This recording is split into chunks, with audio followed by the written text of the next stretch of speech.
2003. You've just had your brief with Agent Karen, showing you this footage of the gas station. Explains that the body, the person who was killed, who worked as the attendant who worked there, body's in the morgue, getting ready for processing. We've got you two some fake FBI badges. So come up with an agent name for yourselves, because this is obviously what you'll be introducing yourselves at to the locals and whatnot. But you ought to have a look at the body, see if there's anything unnatural. If there is, cover that up straight away. We want you to go and investigate what actually happened at the gas station and confirm if it is actually Marlene Bowman, because the consensus is we think it is, and your reactions have sort of solidified that. Okay. Right, so you've got your FBI badges, so come up with an agent name. I am Agent Michael Dawson. I'm Agent Richie Cunningham. This is going to be interesting because you're British as well in this. Yes. Yeah. So how you... So maybe we do something like... So you're not like a proper agent of the FBI, but you're like a contractor. Interpol. No, well, it's because people will be like, what Interpol doing here? This is mad. But you're like a contractor who's been assigned to the FBI because you've got special knowledge. I've been brought in from Scotland Yard. Oh, okay. Does it sound as flashy as FBI? Does it Scotland Yard? Nope. No, but it's going to be... That's one back garden. Detective Inspector. DI. All right. DI Cunningham. Scotland Yard. I just love the idea. These Americans, you're going to go for like a DI. What was it again? Surname? Cunningham. DI Cunningham, and they're going to be like, what the fuck does that even mean? Oh, you're FBI. Yeah, I know what that is. Okay. Yep. So you're going to be like a liaison to the FBI. So when asked, you guys on the spot are going to have to come up with cover stories as to why there's a British police officer with an American. Oh, thanks. Yeah, this is part of being Delta Green. 2003, is it called? Yes. Yeah. Okay. Right. So you've got all the information that's available. So as I say, the body's at the local coroner's office, waiting to be processed, but it's been put on delay until you guys arrive. Delta Green have used the proviso that the murder, they've found out that the person who you think is Marlene Bowman, although she doesn't look like her, that's important, has crossed state lines to do this, and that's why they've allowed the FBI to get involved, and that's the sort of catch-all to get you guys in. You will be working with the local police department, who, imagine like in the movies, they don't like it when the FBI come in and start rolling up stuff, and it's got to be that sort of shit as well, so bear that in mind. But yeah, you've got a location. There's a meeting set for 2 days' time with the coroner and to look at the body. And you've got to basically figure out how you're going to get there. So you can drive if you want, or you can find a different means of transport. We've not been supplied with vehicles to get there. No, we haven't got the budget. Liar. That's bullshit. Okay. Okay, agent. Well, I'll tell you what's bullshit is we've got 42 cases at the moment and not enough agents to deal with it. And that's just the cases I know of. I keep forgetting what I say. You take as heart again. Yeah. Shall we go and hire a car from our best friends down at Enterprise Rent a Car? That nice man, we rented it from 10 years ago. Surely remember us. Yeah, going to put our name on some documents again, yeah?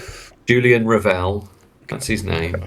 Right, so bear in mind that ignoring the jump back to the 60s, where you were reading the file on Vietnam, but the first mission was actually in like the mid to late 90s, and now we're in 2003. So in that time, what's happened to you guys? Have you changed much physically in appearance or anything, or? No, I've had to get glasses. Okay. Because he's going blind. He's going blind? What, like actual blind? No, he has difficulty seeing things up close. He's getting old. Getting old, yeah. Fucking hell, he's going blind.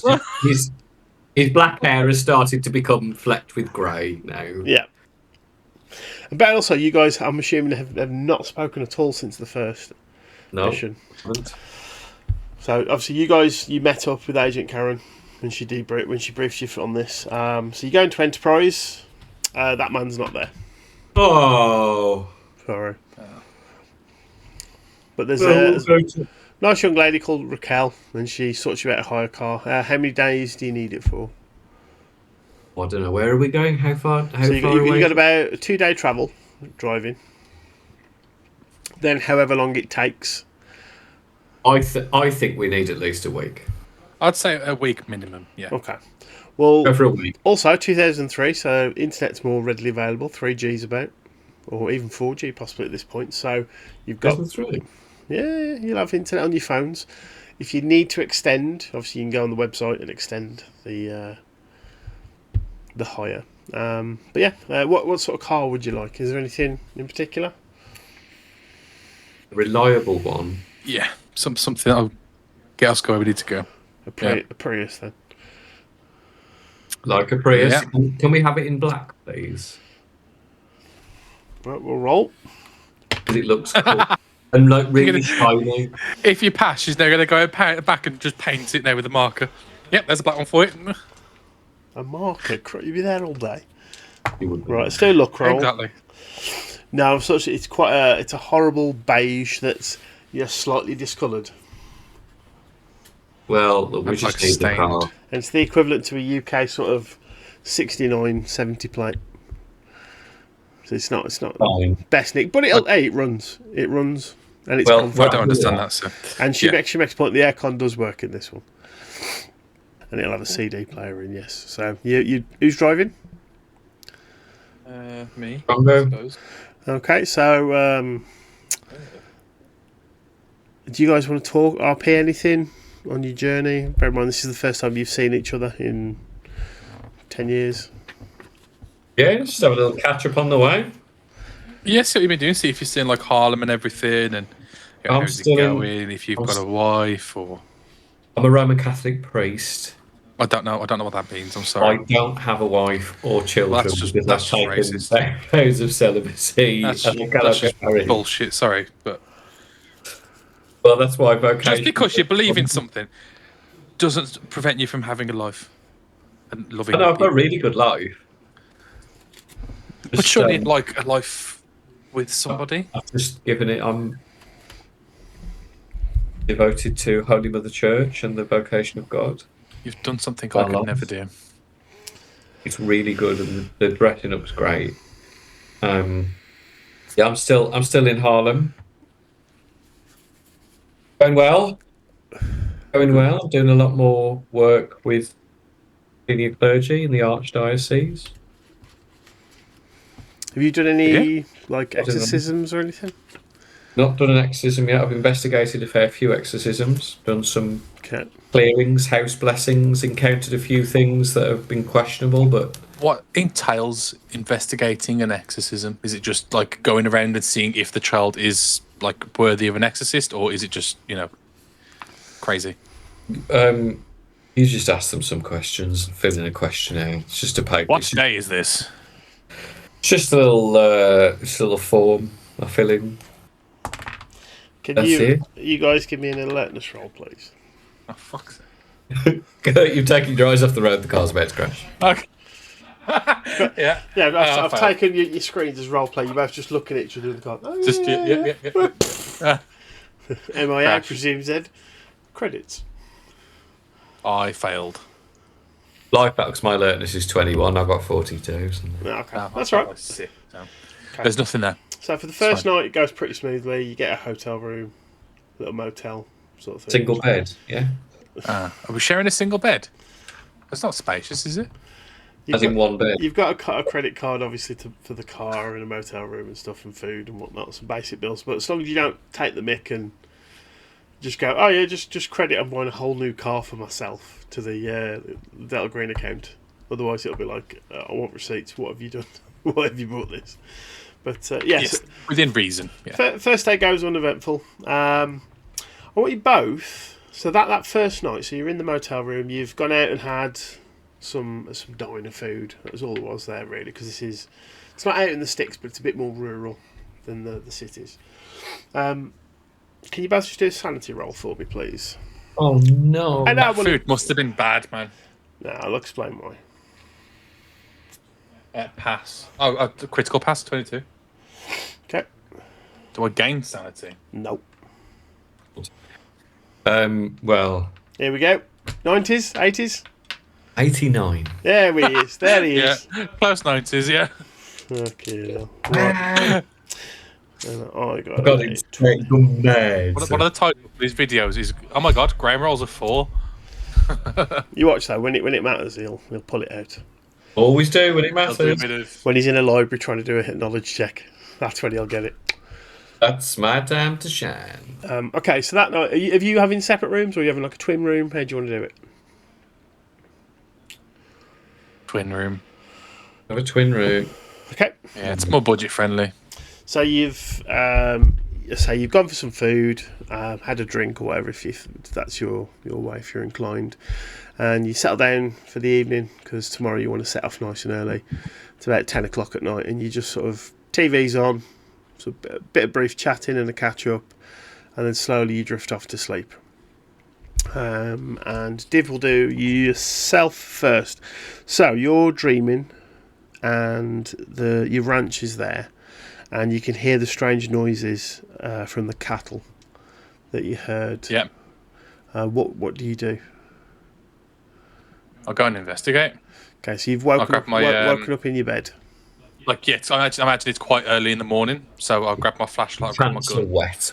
and I'm basically just walking outside. Like, Okay. it could be.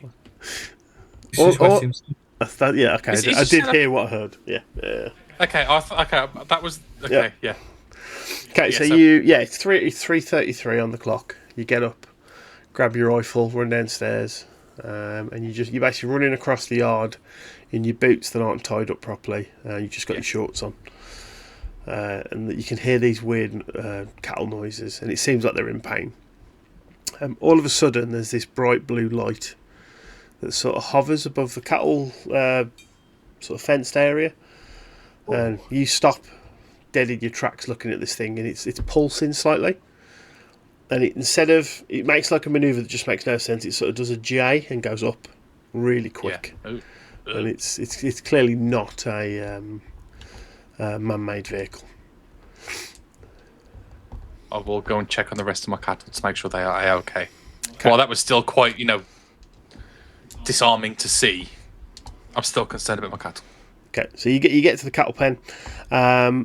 There's a few moans of some of the poor creatures that are in discomfort. And how many head of cattle have you got on your ranch? Say 45. Okay. All 45 of these creatures are dead or dying.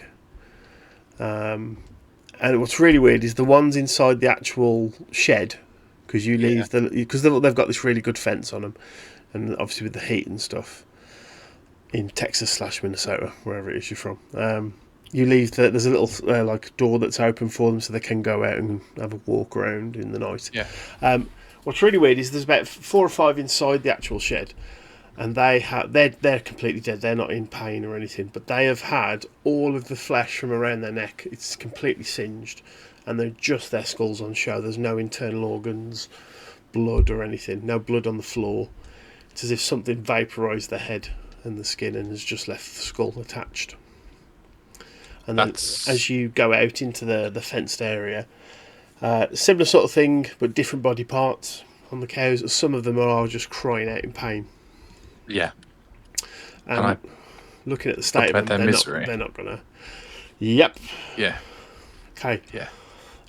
Right. So you start off. You just bang, reload, bang, reload. You're just going down, killing. There's about another 10 of them that need sorting out. You get about halfway down, and bear in mind everything's sort of just moonlit. Yeah. So you got this nice blue hue over everything. There's this light behind you, like someone's got a really big flashlight, and it's illuminating. You can see your massive shadow just being like elongated out across these cows that are just like crying out in pain. That's all. What? So that light behind me, is that towards like the house? Yeah, in the shed. Have I turned around yet? Nope. Well, Well, I'm going to turn around and have a look. Tell me what you're doing. Yeah, I want to turn around and have a look, see what it is, because there's just a big ass bright light. Okay. So there is this blinding bright light, absolutely blinding, and sort of in the flicker of this light, you can't see anything around the peripheral. The only way you know you're in your ranch is because of the ground beneath your feet, and still the odd cow crying in pain. You see these little figures just sort of moving in and out of focus, and you can hear something metallic and mechanical. And then these things get a bit closer and they seem really, really short. And it's How tall? 3-4 foot, something like that. Oh, Tiny. Yeah, all brushing their teeth. Yeah, he hates that. You put kids in a film brushing their teeth, he doesn't like it. No, it's the fucking worst, man. I don't know what it is. It's always horror films, always. Yeah. So yeah, these creatures, not the right. These beings are walking towards you. You feel threatened, like this is bad. Whatever's about to happen is bad. What do? You're currently standing there, just holding your gun. Like I feel like they're a threat. Yeah. Yeah. Oh yeah. 100%. And I point my gun at them and just shout at them. Okay. Just So like, you try to shout. What are you doing? You try to point your gun. Nothing comes out of your mouth. You're frozen to still. Your muscles just aren't firing for whatever reason. Oh no. And then one of these things, there's about 3 or 4, and then one of them comes forward a bit more. It looks like a child, but their arms seem a bit longer, and the heads seem a little bit bigger. And it puts its hand up, and it's weird, like you can't hear the voice, but it's in your head, and it's making these weird noises to you, like it's trying to communicate, but you can't figure out what it's saying. Is there anything you'd like to try and do? Well, me, I don't know. I mean, what was it's just got its hands up. Just one hand up, and you can hear something in your head. Like, what's the hand doing? Is it literally just like that? It's just held up, and that's when you notice as well. It's only got 3 fingers and a thumb. Can I touch the hand? You can't move. Oh no! What can I do? Blink? Have a think. If you can't think of anything, don't worry. There's no right or wrong answer. I can't think of anything to do. Like I can't, because I can like break free, or it's just pure fear. Give us a willpower check. Willpower. Oh, sorry, power. Is Power, not willpower. thank God, because my willpower is 17. Okay, I've got 31. My power is 85. Okay. So you feel like you can, like something's controlling you, keeping you frozen, but you're trying to fight your way out of this, and you feel blood, this wet feeling just from your nose coming down your lip, and then the same by your ears as well. It's really strange, this wet feeling. And this thing steps forward again, and now you can see it's got these large black almond eyes. Now you know this immediately looks like from like pop culture. An alien, a grey alien. Its skin's this greyish blue. Dangerous ones too. Yeah. And for whatever reason, your hands slowly open and you drop your gun, and you can feel yourself getting lighter and lighter. Now, with your willpower though, so it's trying to talk to you in your head. It's clearly it's got this very small slit for a mouth that's not moving, but you feel like it's trying to communicate with you in its mind. So you want to say anything to it? Communicate back, like say like, "Hello there, what are you doing on my farm?" Wow. Hello there.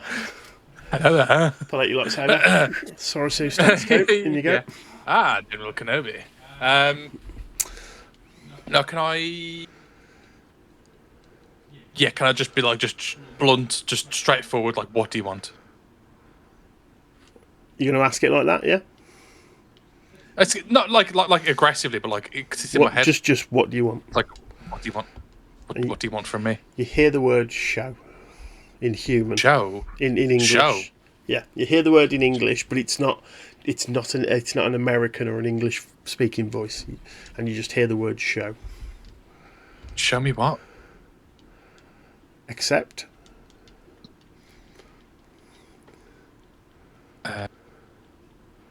Accept. Yes. There we go.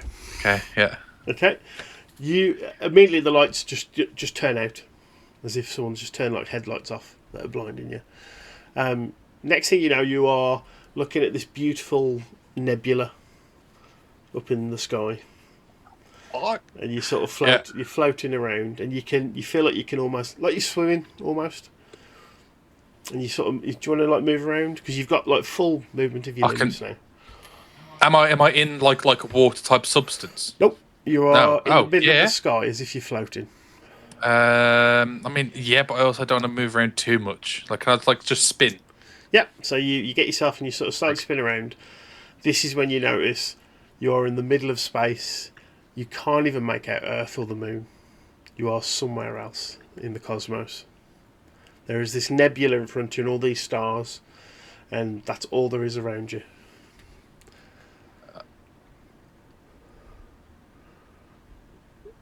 Okay. What do I even do in this situation? You do a sanity check. Take photos? You do a sanity check. Have you got a camera? No. No. My phone is in my bedroom still. And you still in your shorts and your boots? Yeah, with my flashlight. I'm guessing it's on the floor. I passed a 62. Okay, so as you sort of rotating round, you see this vastness of just stars, and you come back round to the nebula, this sort of purpley orange, and there's something in the middle, this black, like a circle, and it's just growing and growing and growing. Can I like physically move closer toward it? Like if I move, will the sort of like air pocket follow me? Do I know? Don't know. Try. How fast is it growing? This is also confusing you. That how are you breathing? Yeah, like because I mean, yeah. Let's see if I can move like swim forward. Okay, so you sort of like arch your body, and you do slowly move forward towards it. As you get closer, you notice this sort of black circle as it's growing. It's actually a mass of eyes and mouths, and these long, rubbery, wet, sort of looking tentacle things come out of it. And it's picking up, even though the distance makes no sense because these obviously the stars that you see are millions of light years away. Yeah, it's picking up stars and just absorbing and devouring them, and everything's becoming black around it, and it's absorbing the nebula into its like big gelatinous mass as it's getting closer and closer. One of the tentacles comes out and just grabs hold of you and pulls you towards it. What do you want to do? Can I try and fight it off? Like, is this just like a dream? Can I pinch myself to wake up? What do you want to do? You tell me what you want to do. Fight back. Like, I'll try and unravel the tentacle. Yep. Yeah. Okay, give me a power. That's good, because power's my strongest one.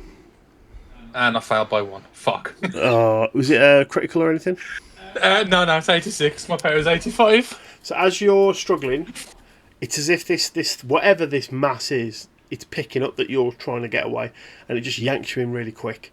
You go flying towards this black mass into one of these hundreds of thousands of mouths, and you see that with all these little eyes that are looking around, there's 2 big eyes, and then 2 more behind those 2, and they're all shut, by the way, which is strange. But you get pulled into its mouth. The next thing you know, you are lying on the floor of the cattle pen. And just as you wake up, you're sweating, the dirt's, like the sand is stuck to you, the sandy dirt from the ground, and the last cow just gives its final breath as you wake up. You hear it sort of whimper a few times, and then it's gone. And then you are in the middle of the desert. There is no animal noises, not even the sound of wind. It is dead silent. Was that was that Azathoth, by the way? That was Azathoth.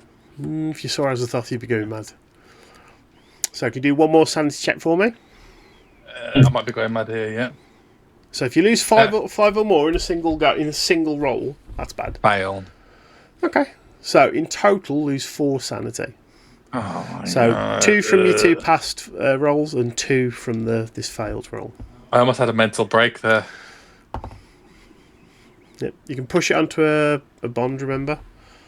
Yeah, I'll take this hit. I like my bonds too much.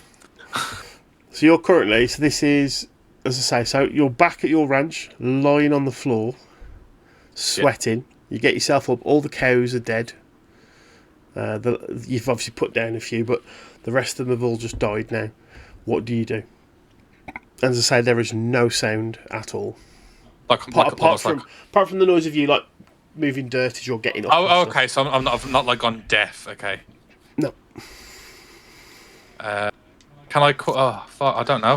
Who do I call? Who? Well, don't forget, you remember falling asleep in a motel room with Graham on the other bed, and you're now at your ranch. Oh, that's a. You're good aware point, of that. No. Yeah. Oh, dude, how did that even click? So you're in the middle of a weird dream. Can I go back in? Do I know I'm in a dream? Oh yeah, you're completely aware. 100% aware. Is there anything I could do? I'm surprised that didn't wake me up. Can I just go back into my ranch and just see if I've got like a phone or something I could try and call someone off? You walk back. That sounds absurd. Walk back into the ranch house. This is your ranch. You have lived here for all of your life? Yeah. Okay. Something isn't right. Like the rooms look a little bit bigger or smaller sometimes. Yeah. The ceilings are a bit lower or higher. The furniture looks slightly bigger, like something's out of kink here. Yeah, like something's slightly off. Everything is exactly where it should be and where you've left it, but something's not right. And it's then you start noticing in the corners of the rooms or anywhere where there's a straight line in your room, like every so often just this black tentacle just darts out like it's trying to get you. It's only because you look out the corner of your eye it disappears. It's not there.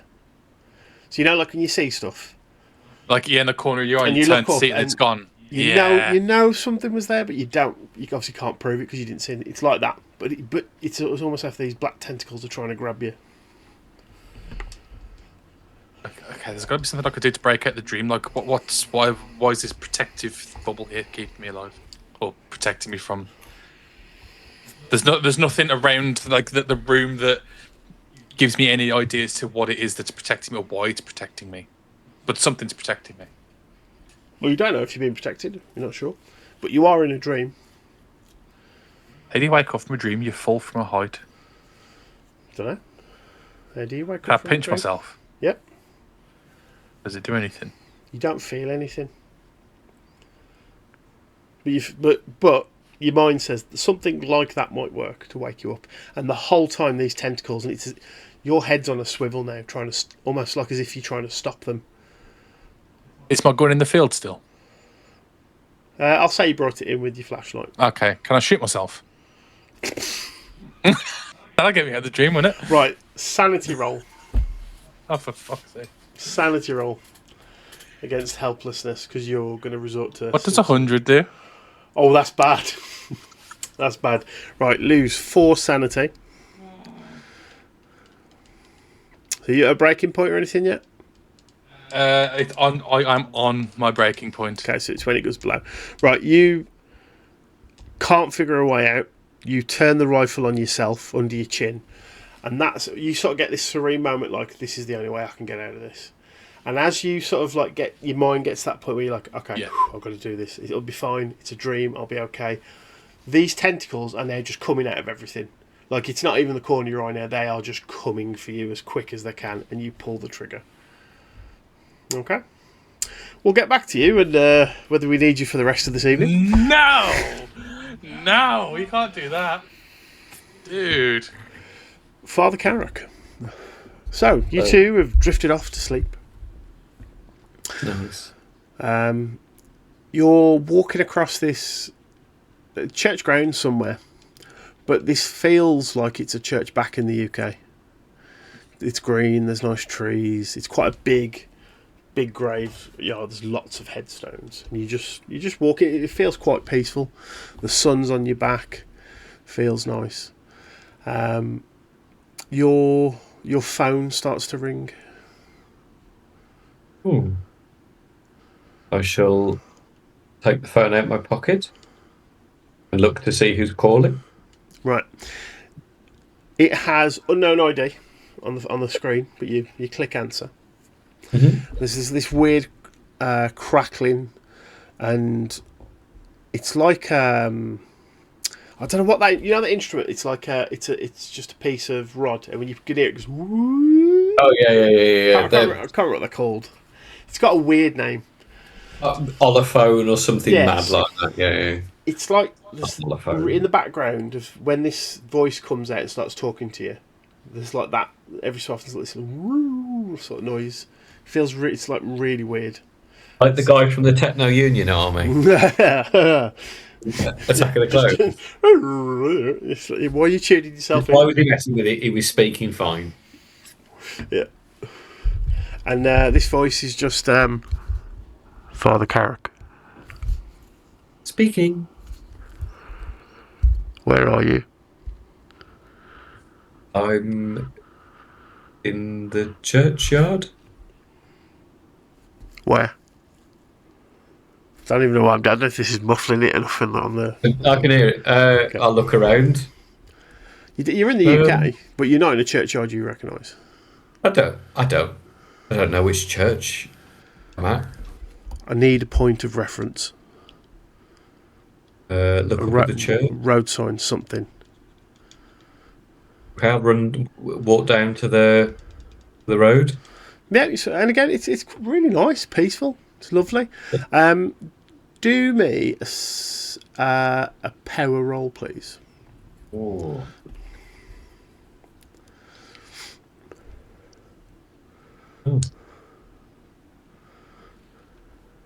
God's sake. Has he failed again? Yes. That's right. They didn't get 100. What does 00? No. So hang on. If I roll a 90 plus, I never work out with these stupid dice. If a 90 and a 0 is 90. Oh yeah, no, that's what it'll be. It's because the 0 is an Elder Scrolls, not an Elder Scroll. Elder Scroll. Yeah. Nice. Really look at the dice. Yeah. 90. No, I have failed my power roll. Okay. As you're on the phone and you're sort of walking down, you're picking up pace a little bit. On all these gravestones, obviously a lot of them have got quite hard edges, like square or rectangular. Anything that's got a hard edge, it's weird. Like out the corner of your eye, you thought you saw something like a person or a shape, and it was because it's quite sunny and you've got a lot of greenery around and the flowers on some of the gravestones and stuff. You sort of look and it's like something small and like black was there, but when you turn your head, nothing there. It's really strange, and it doesn't happen all the time, but every so often, and it always seems to be on a sharp edge. Really weird. But you get down to where there's some cars parked, and there's this sign. It just says Crawley Church. Crawley. Yeah. Oh. Have I still got the guy on the phone? Yeah. Oh, I'm at Crawley Church. Right. Stay where you are. I want you to think of round things. Okay. Spheres, bubbles, curves, anything that helps, but think of round things. Don't look at, if you see something in the corner of your eye, don't look at it. I'm going to be arriving shortly. And who are you? And the phone goes dead. Okay. Right. Do a sanity roll, because this information just makes no sense. You're feeling a little lost and helpless. Yep, 80. He's in again. Go on.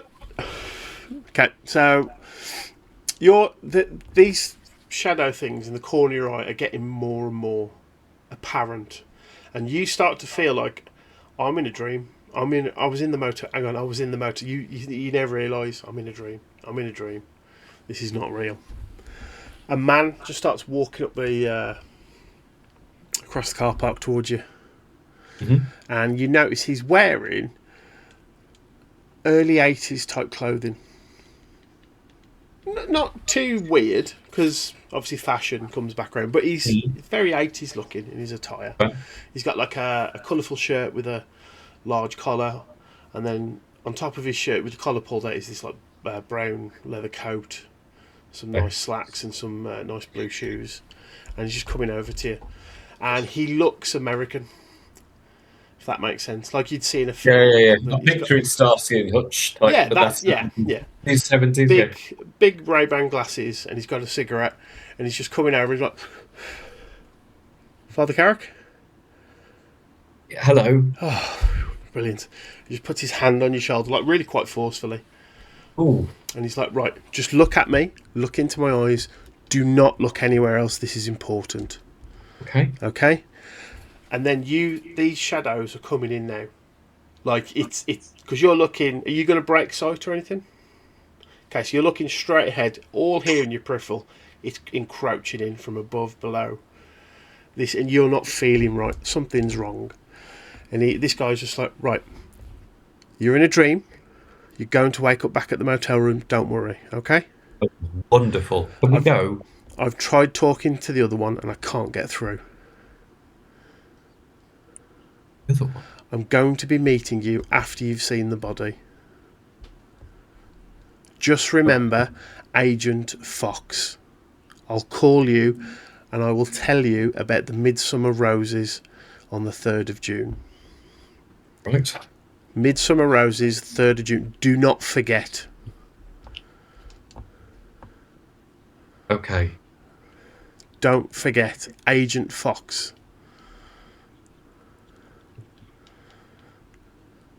Are you breaking eyesight at any point? Right, this stuff now, so this black shadow is now like here, around your heads. And you can see it's touching him, and he's got these weird like black veins that are pulling up through his face and his forehead. It's coming down to his eyes, but he's like intently looking at you. Give me another sanity roll.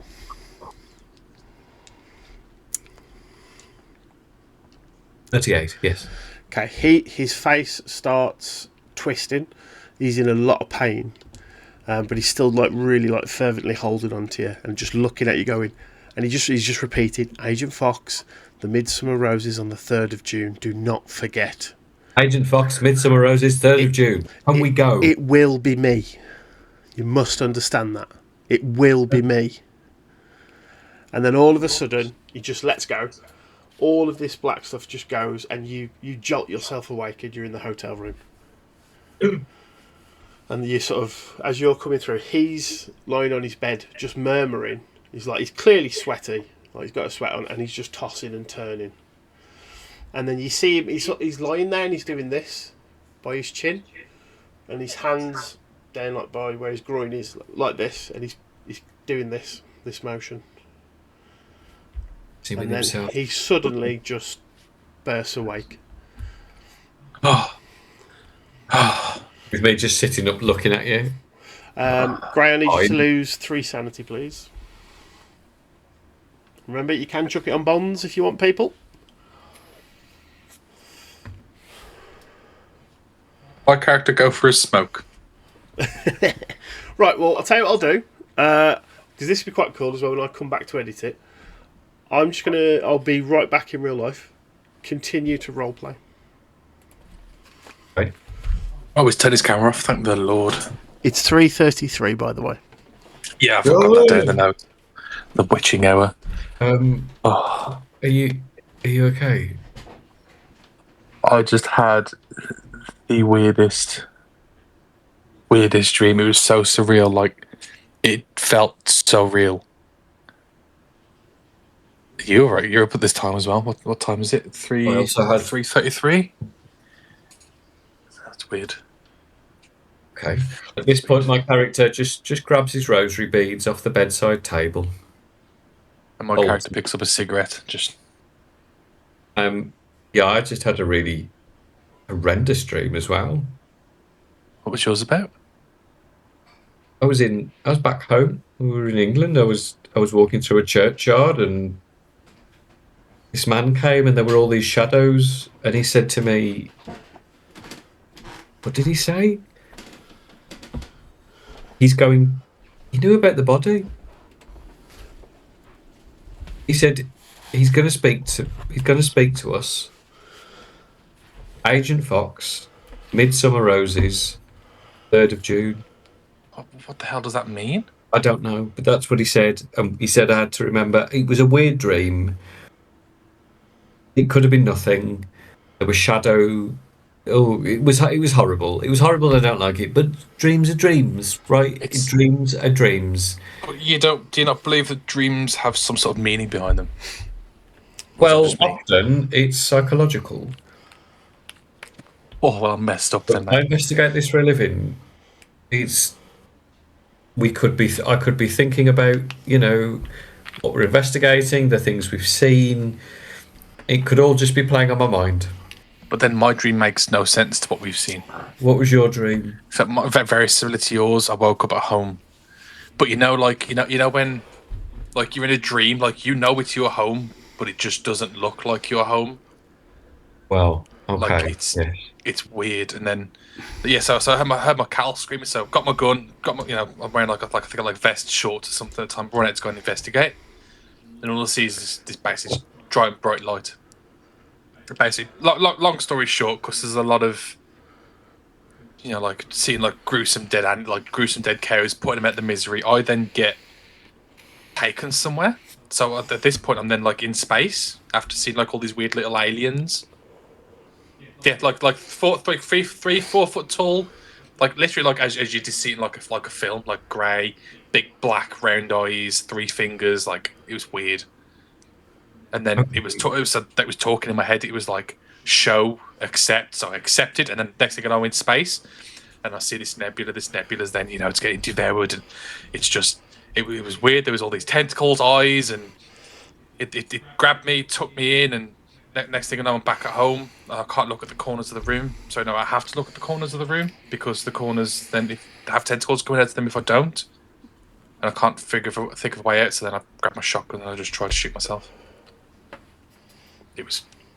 While you're talking, It was weird. There's a car alarm goes off outside in the car park. Yeah. You sort of both jolt a little bit, and then the TV was, because it was left on when you fell asleep, and there's like a program running, and it just suddenly flicks to static, there's an audible clunk as if someone's turned the channel knob, even though no one has, and this static sort of, it's on the screen, and then you just hear, it's almost like the faintest of whispers, and you just hear, "No, the tip." Hey, what, sorry? "No, the tip," and that's it. If you didn't pick it up, you didn't pick it up. I didn't pick it up, no. Okay. No, your microphone cut out. Oh man! Yeah, you did. Basically, you hear like a whisper, "No, the tip," Ah. and then the TV just switches off. I think I'm going to unplug that television now. I will get up and I will unplug the TV.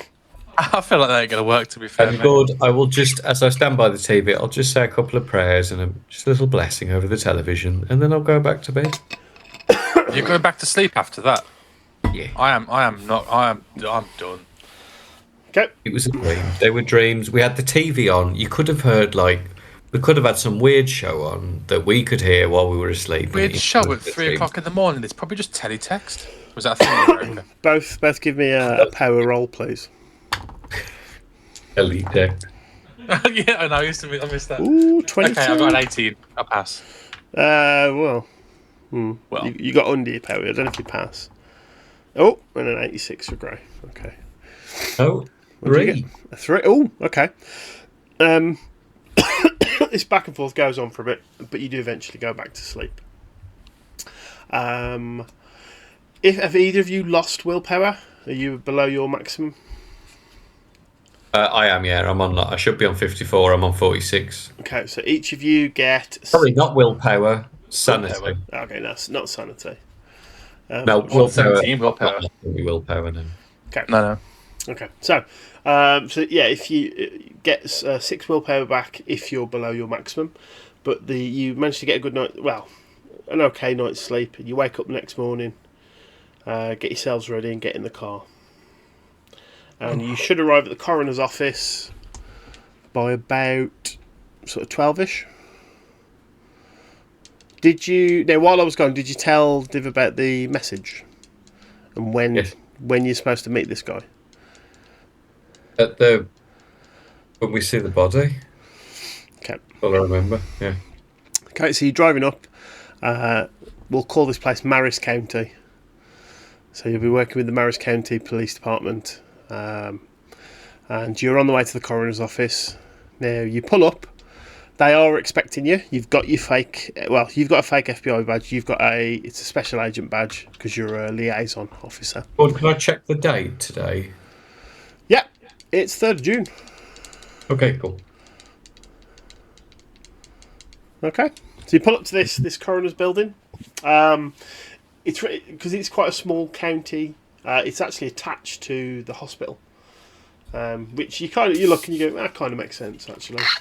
But it's a really beautiful day. It's 3rd June, it's nice and sunny, and there's all these beautiful flower baskets, and the front hospital looks really colourful compared to these like whitewashed walls. Oh, lovely. And the hospital, you may want to make a note of this, hint hint, is called Hospital of Our Sacred Lady.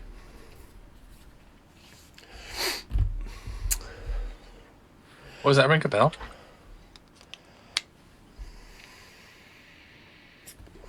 Well, it'll ring a bell out of game, but also in game it should ring a bell. That rings a bell. Hold on. No, not hold on. You carry on thinking that while I continue to explain. So you get out the car. You get out the car, and you sort of like straighten yourselves. You've been driving for a couple of hours, bit stiff, and then as you walk towards the section that's the coroner's office, there's an old chap. He looks like he's probably in his 80s, sitting smoking a cigarette on this bench, and he's just enjoying the sun. He's got his eyes closed and the sun's hitting his face, and he just looks like really content. And as you're walking up, your feet are on the gravel, and he sort of just comes out of it. He's like, looks at you both, and he's like, "You all right? Made it then?" Did after quite a long travel, but we got in. Yes. Are you a member of This you could, work here? This could be the coroner. How old? That's a rude question. Yeah, we're looking for the coroner. And he sort of gets up. He's a rather chubby man in his 80s. Pulls his belt up. He's like, oh, and he's really stiff. He's like, puts a cigarette out, and he's just like, Father Carrick. Now, the fact that he said that and not anything to do with the special agents, just alarm bells are going off in your head. Father Damien, but sorry, it was Agent yeah, Carrick. Damien. Harris is my agent. Sorry, yeah. I think it's scarier. Father Damien is what he says. Have we met? Do you guys know each other? Yeah. I'm not Damien, sorry. I'm Detective Inspector Cunningham, Yeah, Scotland Yard. I'm to the FBI here to investigate the. Yeah.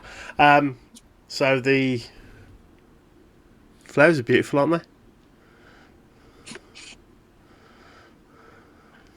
The flowers there. They're in a magnificent bloom, considering it's 3rd of June. Yeah. He hasn't said the words that I'm thinking. What words? Roses, midsummer. Oh, okay. Yeah. So he says that, and that's a bit like okay. And then he's just looking at you, waiting for a response, and nothing's coming. You've mentioned that you're here attached to the FBI, and you're here to see the coroner, and he's just like, no, I mean they are some beautiful flowers. You know, we've got some lovely midsummer roses in full bloom here on the 3rd of June. It clicks. This is the same man, but if he was, say, in his late 20s, early 30s, in the 70s, this would be him now. I just look around and whisper, Fox? Agent. Yeah, it's me. I've been waiting years for this. I can't believe you've actually come. This is amazing. What in the name of Christ is going on? Is this the Agent Fox that you mentioned? So you had the dream. Oh, it would have been last night. Yeah. Yeah. Oh, well, okay. So for you, it was like a few, 8, 9 hours ago. It was For me, 3:30 this morning. Yeah, for me, it's been decades. But you're here. What do you mean it's been decades? Look, go and do the stuff you got to do. I'll still be here. We'll have a chat. We'll explain this. But I'll be waiting. Don't worry. I can't believe this has actually worked. This is amazing. Oh, wow. You know, you shouldn't be smoking. Well, I'm visiting family at the hospital. I didn't even Well, click you it. want to pack that in, otherwise family will be visiting you at the hospital. No, but I didn't even click the 3rd of June and the roses in the midsummer blue. Wow, it actually happened. Why is this so important? Scary times. This is amazing. Oh well, it's not amazing. Quite. That also means that the future's. Oh no. Okay. Yeah. Right. Right. This is important. When you look at the body, the coroner hasn't found this yet. There'll be a little blemish, base of the neck, 3 dots in like a triangular formation. Okay. It's important, and you need to find a way of getting rid of the body. Before he comes back. No. The coroner's fine. He won't find it, but it's there. You'll feel it under the subdermis. These 3 little bumps in a triangle, right? If that's there, push for a cremation. Okay, come up with whatever bullshit lie you need to push for a cremation. Okay, it's really important. And I'll be waiting outside. I'll be waiting here. This is wow. Okay. Oh, if only the rest of the guys in my team were still alive. What would you say is the best way to push for a cremation if I've already got it. I've had a thought. Don't worry. Oh dear. Don't worry. Is that was fast? Have you thought about this before? No. But how to push someone to cremate a corpse? I don't need to. It's my job in real life. They just do it. To be fair, I don't even back them. They just go ahead and do it. Really easy. Currently, aren't Father Damien. No. Let's go. okay, you're going in. This is mad. Whatever's happening is mad. Okay. You walk into the coroner's building.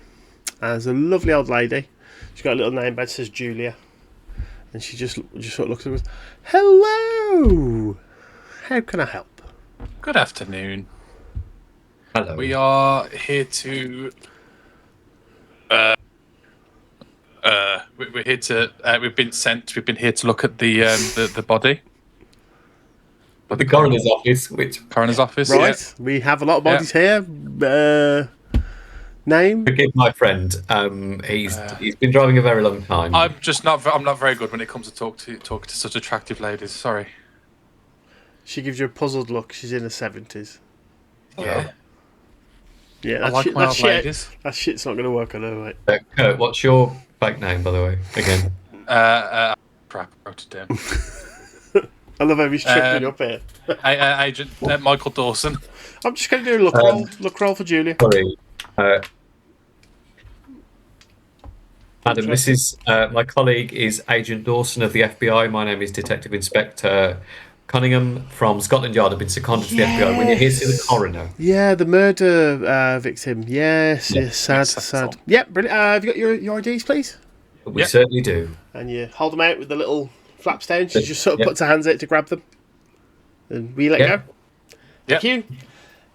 Be with you just in a moment, okay? And she just walks around. Those are FBI badges. You can't just have those. She doesn't walk out of sight. She just walks to the side. There's a little scanner. She puts it on. Photocopy. Prints one out. Photocopy's yours. Prints one out. There you are, gentlemen. Thank you very much. Thank you. Right, this is the paperwork. If you'd like to sign that to say that you're seeing the body, and we'll attach all that just so we've got proof, obviously, for when the sheriff's department ask. Yeah. Wonderful. Thank you. Oh, sorry, you've you need to sign in the next box down. He's the presiding agent. You're the. Sorry, yes, of course. Silly me. Now, look roll.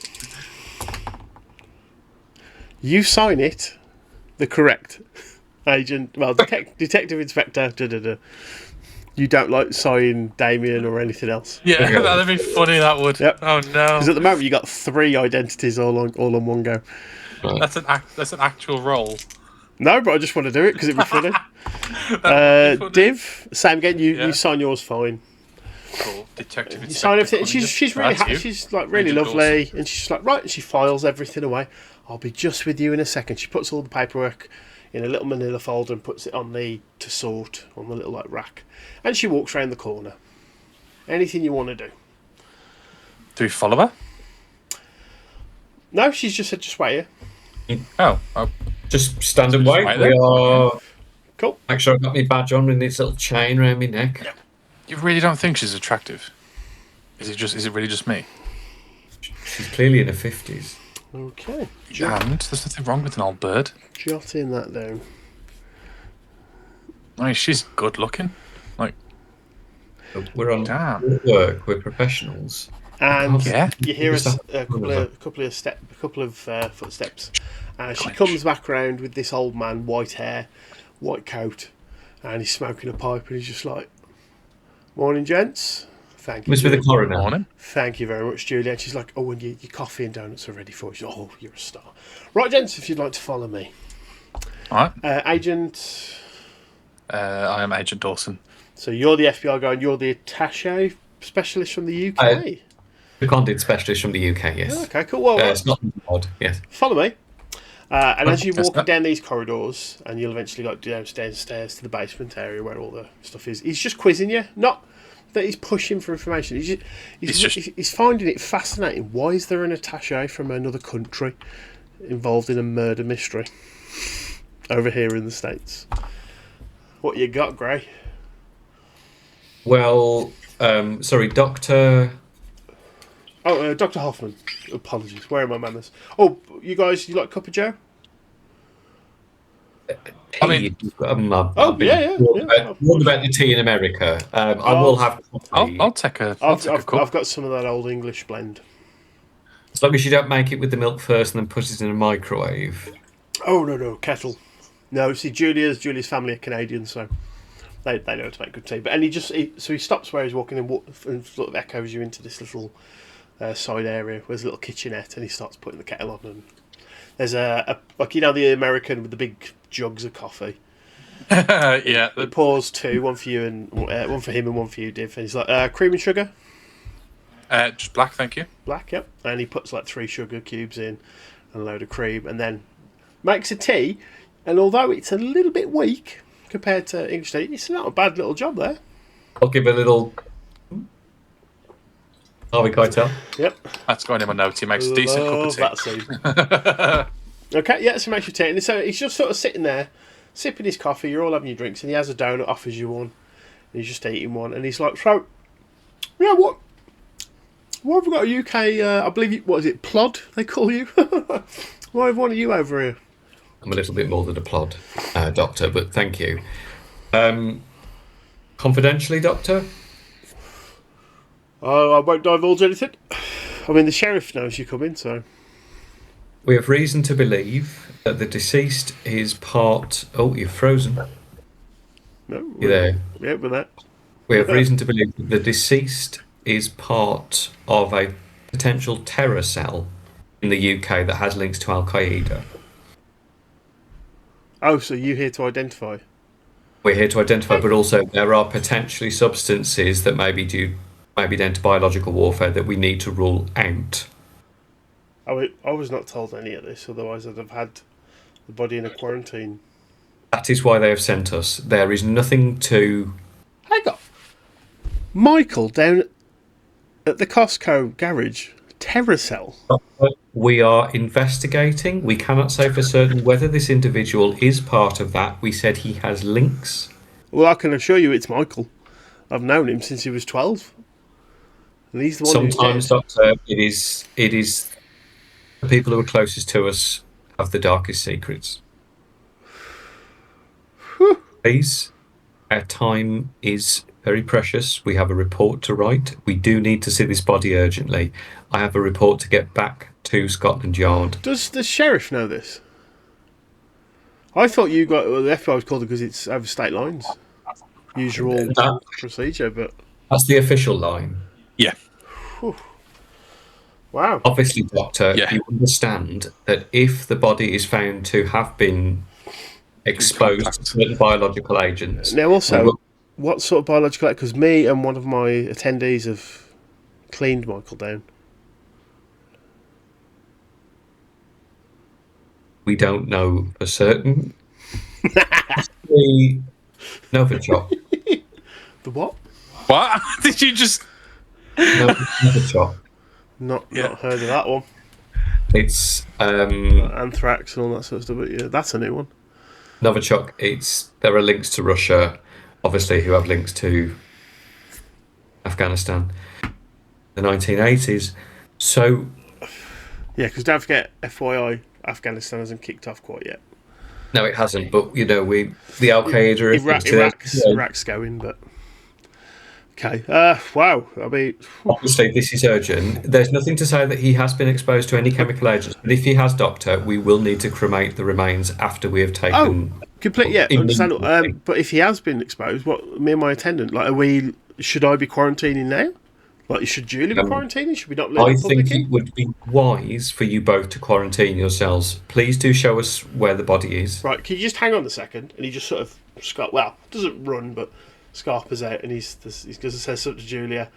Comes back in. Right, so we're shut. No one else is coming in. I think yes. Yeah, my attendee is in the freezer section at the moment, just doing some other stuff. So there's no one else in here at the moment. So no one else has been in contact. We had a late shift last night, and we didn't actually go home. Julia obviously went home. She's come in this morning, but I've told her she can't leave now. Oh, this is right. So, take it to the body. Do you want us to get like wall mounts up, plastic covers? I think yes, those precautions would be necessary at the moment, if possible. That would be good, Okay. Doctor. I mean, this could be unfounded. It could be nothing. Can you just give me a charisma roll, or unless you've got a skill like persuade, or and then also Div, can you roll a human? I do have persuade. I should hope so. You're a priest, confidence trickster. I passed. I got 46. Okay. Off. You fucking rolled shit again. I've got a persuade of 80. Still failed it. 91. Right, don't forget when you fail a skill, put a little mark because that'll level up. Okay, so he's sort of bamboozled by what you're saying here. This is a little coroner's office in a small, what did we call it? Morris County, something like that. Morris County. Morris County, yeah. And so this is just over his head. He's never had anything like this. And this is a gas attendant who we knew from a boy who's apparently now a terrorist. This is just not making sense at all. But we've got your badges and everything. So Div, you can tell he's dubious, but it's not that he thinks Graham's lying outright. It's just like, this is a lot to take in. It's quite like far-fetched. Yeah, and it's confusing him a lot. But he seems like he's gonna be playing along. Yeah, cool. Okay, so you get down to the freezer section, and there's a young lad there, and he's just doing some paperwork, and he walks up and goes, "Fred, right, full quarantine. You're not allowed to leave the building yet. These are the two agents from FBI and the attaché from London, UK. We're full quarantine, so we need zipper bags, PPE, everything we got, masks, the lot. Okay, let's get it sorted. We're going to get everything sorted out before you see the body. Okay, gents? I am not taking any precautions. Doctor, can I ask? I'm taking all the precautions. Have you done an autopsy on the body yet, or is that yet to happen? That's not happened yet. We were told to wait for you. Please do not cut into the body at all. No, we're not going to see the body until we're fully geared up. Okay, but the plastic curtains are down. Yeah, we're not. So you get like a full suit with a mask, a plastic shield. It's all yellow. You got gloves that come over, taped in like the shoes. Your full PPE. It's a little bit uncomfortable. It's quite warm in here, even with the aircon on, under all this plastic and rubber. Fucking hell, Gray. Well done, nice. That's what you came up with. Al Qaeda, Novichok. Fucking Novichok. That is net right. I'm writing that in the book, like Jaron Crete in the Star Wars book, mate. That's never. Is Novichok a real chemical agent? Yeah. I have never heard of it. Yeah, Novichok genuine thing. Poison. Yeah. It's a I genuinely thought you made that up. I think, was it a couple of years? Was it about Is this 7, 8 years ago? Is this the Lithuenko guy who got poisoned by the KGB? Litvinenko. Yeah, Litvinenko, sorry. Novichok? I genuinely thought you were making that up. Anyway, right, so you're all It's a PP'd nerve up. agent. Oh, okay. Sergei Julius Skripal, Salisbury poisoning. All right. Russia. Yeah. Right, you PP'd up. There's a plastic curtain over the door with a zip on now. The attendant has also made a call to someone, you're not sure who, explaining that they need a full scrub down of the facility as well. Absolutely everything. And he puts the phone down as you're just finishing up with the coroner, and he's like, the scrub down team will be here in half an hour. And Hoffman's like, right, brilliant. Whew. Okay, gents, let's go and look at the body. Let's. Goes in, his attendant pulls it out one of the freezers, and he's there with the sheet over. And he's before the Hoffman lifts the sheet, he's like, now, do you know how this young man was killed? Yes. Okay. Yeah. And he lifts over the sheet. Now, the guy's on his back. He's telling me he's like smiling in a really weird amusing. But his face is sort of 45 degrees behind.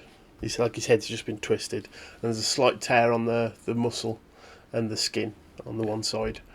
Both you make a sanity roll for me. Oh. Seeing this in person. So good at rolling high. Yeah, we need a new D100 type game for you, where it's low skills and you want to get above them. Yeah. I got 18. Okay. I've got 97, so I'm really scared. Lose one sanity. Div, you don't lose any. Oh, thank God. Okay. I'd have gone under a breaking point. This is horrific. This poor guy. His head's been twisted. You can see like the vertebrae bulging out where his neck should be, because that's round here, and it's just not nice. And the way he's sort of frozen, he's got that slightly bluish tone. No marks on him or anything, where he's not been cut into or anything like that. And so the Hoffman's there. He's like, right, this is Michael. Hello, Michael. So what are the telltale signs of this Novichok? Well, just sort of look him up and down. Normally certain blemishes on the skin around just below the ears. No, on our visual, and he's got this chart with like a... Yeah, so visually, the only thing we found... The 3 marks sometimes appear. So we've got a blemish on the right heel and one at the back of the left knee. Can I see those blemishes, please? Yeah, so he turns the body. Just looks like a normal blemish, like bruising or something. You haven't got a clue what that could be, because you're not a coroner. Okay. Just Can I just look at the base? Where's the back of the neck now? Like, what? Where is that? The skin's slightly moved, so if you imagine it would be obviously directly here. It's about here now, roughly, because it has twisted slightly. That's pro me. I mean, yeah, visually, no blemishes. Obviously, you've got where the neck was twisted and with some force as well. Yeah. You saw Did you see the footage, Doctor? No. It's not a sheriff's department. I'm pretty sure I've got that. Mm-hmm. No, obviously his head's been twisted, and he's died of a broken neck. Now I've seen similar when people have fallen downstairs and things, but the force to twist a man's neck is, well, some would argue, unnatural. Never underestimate the strength of a human being when there's enough adrenaline, Doctor. Oh, Human beings are capable of all sorts of things. This could quite easily have been a human on drugs. He could have fallen. Mind you, there's no trauma by the looks of things to the head, the skull, arms, knees. This isn't a fall. Anything strange about the neck other than obviously it's not where it's meant to be? Not that we found as of yet. I mean, that's obviously caused death. Sort of trace, just rub my hands along where the base of the back of the neck would be. Yeah, and you find all around. There's a little bump under the subdermis. Okay. Are there 2 other little bumps? Yeah, you move your finger around. It often's looking really close. Like, what's he doing? And yet you find it's roughly a triangle. It's slightly out of shape, obviously, but yeah, it's roughly a triangle. Just going to look at Kurt and pause, like freeze.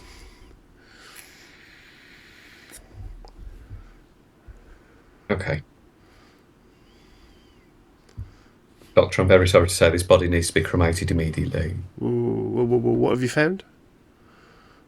There's evidence to suggest that there is a deposit of the nerve agent. It collects normally around the base of the neck. This would have been the back of the neck. Obviously, this isn't the back anymore. Hang on. So he's got this Novichok in his system. Yes. Well, we It needs to be. Hang on. So It needs. well, no. So I get that. Everyone who's come into contact with it, how long does this sit in the body for? It's quite okay. Well, There are no. It's contained. Hang on, we're all in full PPE on your orders. He's works at a gas station. Who knows how many people he's come in contact with? We need to get that locked down. Yeah, I think you do as well, actually. But we do need to cremate this body immediately. Well, I still need to do a post-mortem. Please do not do a post-mortem on this body. The more you do, the more it's potentially You going to are damage. risking mass contamination. Okay, well, look, I need the sheriff down here to convert. I understand, Doctor, FBI and my everything. colleague, who I'm sure you're aware is an agent of the FBI, Yeah. Oh, I know, but is instructing you to incinerate this body immediately. yeah, but you can't just order. I need to do some sort of post-mortem. It's obvious what cause of death could be, but there could be other things. Like, what are we talking here? Like, the sheriff needs to know. He needs to come down and see this, surely. Has the sheriff not seen the body? No. Guessing? No. We were told you guys were here first. Yep. Sheriff will be on his way this afternoon. Agent Dawson. Yeah. What's your decision on this matter? But obviously, I'm simply seconded my expertise. We need to create the body because, as you said, if there are pockets of this stuff that's still contained within him, they could go at any moment. The only way to get it is burn it. Making any incisions into the body would risk. I want persuade rolls from both of us, or okay. Hey, I've got 33. 50. Okay, Hoffman's. He completely understands where you're coming from, but he's like, okay, before we burn it though, I need the sheriff just to come in and sign this off. Okay. You must understand that. Doctor, we do, but what we don't want is if we lock it back in the fridge. Being brought in. No, I understand that, and I understand the correct. Right, if he's locked back in the fridge, is that a threat still? A contamination, or should we plastic bag him? Plastic bag him. Right. Put him back in the fridge, but the sheriff needs to get here now. Okay, right. This body needs to be completely incinerated. He looks at his assistant and goes, go and phone the sheriff. Get him here now. We need to get this completely covered up. Right. Secondly, this is a lot going on. Right. In terms of, is there any test we can do? Because obviously we're in PPE, but we could. I mean, me and my assistant could have been contaminated. Julia could have been. How do we know if we've got this? Is it back of the neck, the 3-dot thing, or? And is there drugs or treatment? There is treatment, yes. Okay, what are the drugs we need?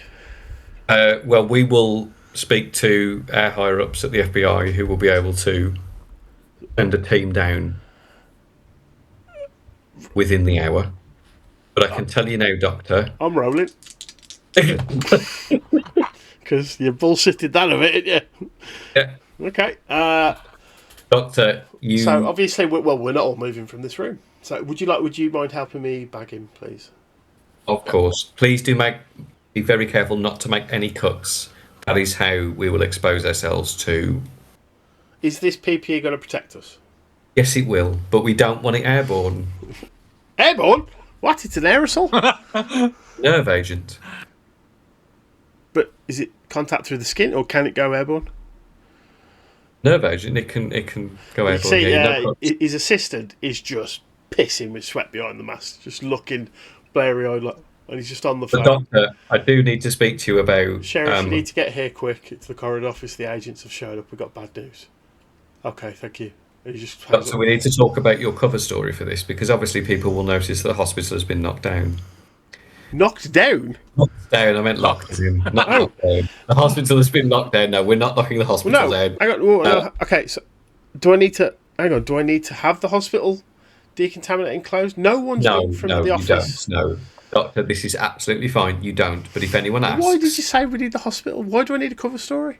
Because in case anyone asks, because you don't want people knowing that there's a potential link to a terror cell in the UK that has got access to nerve agents that could wipe out a town.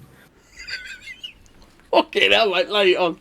Give me another persuade, but I'll give you plus 20 to the roll. How the fuck have we come to this? I don't know what this number is. So effectively, if you because your persuade's 80, you just don't need to roll 100. You've completely put the fear of God into this man. You rolled 100. Fuck off. The one fucking roll. No. Not my time travel man, come and help. Oh no. Okay, and he's just like, oh, and he just sort of sits down on the chair. And he's like, oh my lord. It's quite all right. It's going to be okay. Listen, look at me. He's just not. He's not looking. He's just like, what is going on? Look at me. Fred, when's the sheriff getting here? And Fred's just like, he's literally on his way. He'll be 10 minutes. We are perfectly safe as long as the body is not. We will be fine. And he's not actually listening to it. He's just verbalising things in his head now. It's outwardly. So he's saying stuff like, oh, but if Julia's infected, she bought the donuts. I've eaten a donut. I could give it to you guys when we've had the coffee. Oh my lord, what do I do? And then he's just frantically touching his neck through the people. Like, oh, is that how what's the incubation time? Does it instant or? Doctor, please, this is fine. We've brought it. You've broken. It is contained within the cadaver. All we need to do is incinerate it. Problem solved. You calm him down, and then after about 10-15 minutes, the sheriff is on the other side of the plastic sheeting. He opens the door, and there's just plastic sheet from like, what the hell's going on? And Fred's just like, right, there's PPE outside, fully kit up like we are now. Just tape around the gloves, around the wrists and the ankles, fully kit up, please, sheriff, before you come in. This is bad. And the sheriff's just like, Jesus H Christ. He eventually gets kitted up, comes in, they zip the thing back up, and he's just like, gentlemen, Sheriff. Afternoon. Sheriff Potter, you're the Brit. And I'm Agent Dawson. Agent, right. Michael Dawson. It just looks at Hoffman. He's just sitting on the chair, just like he stopped verbalising. He's just like, wow, what? How could Michael be a terrorist? This is correct. What? I've known him. Right. And then the sheriff's just like, Hoffman, what's going on? Just give him a couple minutes. What is going on? Right, Sheriff. We're investigating a potential individual who he's not a potential individual, he is an individual who has potential links to an Al Qaeda terror cell based in the UK. What's that got to do, Michael? And all the people? We have reason to believe that Michael may be involved in this. And then Hoffman pipes up and goes, I think he is involved, Sheriff. He's got the Novichok in his system. He's got the Novichok! Oh no. Michael does have traces of a nerve agent in his system. Right. We aren't sure how that happened. Obviously, it was the baddies who did that to him. Hang on. He was... I've just seen the footage from the security camera. There was a weird lady who twisted his head and has killed him. Yes. What the fuck? What's that got to do with the terror network that he may or may not be part of and a nerve agent? And also, how did she manage to twist his head nearly clean off? Well, we have reason to believe that some terror networks, terror cells, are using certain drugs to enhance people's strength, What the such as fuck? Persuade. Sheriff. This yeah. Just bullshit on bullshit on bullshit. 7. 7? Okay, so the sheriff's just like, oh my jeez. Sheriff, you need to look at me and you need to listen. This is confidential. I'm listening. Oh, right, yeah, okay. The Patriot Act and all that. So. Right, so, Sheriff. burn the body. Yep, great. Hang on. Are we getting the CDC down here? Cleaning No, up we this don't need the CDC. We don't need the CDC down here now. So who's cleaning up? We've got FBI. potential pathogen. So, well, you've got an It's FBI. not a pathogen. It is not a pathogen. And he looks at Fred and Hoffman. Hoffman's starting to come to now a bit more. He's like, hang on, well, if we've got a clean crew coming up, and Fred's like, yeah, I've got the local, just some local people who help with the police department if there's like a bit of murder or something. He's like, okay, phone and cancel them. We're going to need big guns to clean this up. They're not going to do it. We need proper like chemical. We need CDC type people. Right, absolutely fine. Right, Hoffman, have you done anything yet? And Hoffman's like, no. I mean, cause of death. Now that you've said that about the security footage, we know what the cause of death is. I haven't done a post-mortem yet. I've not cut him, and the agent's saying that we shouldn't. We should just. No, the body needs to be cremated immediately. Okay. The sheriff, he sort of like takes a breath, and you can see why this man's a sheriff.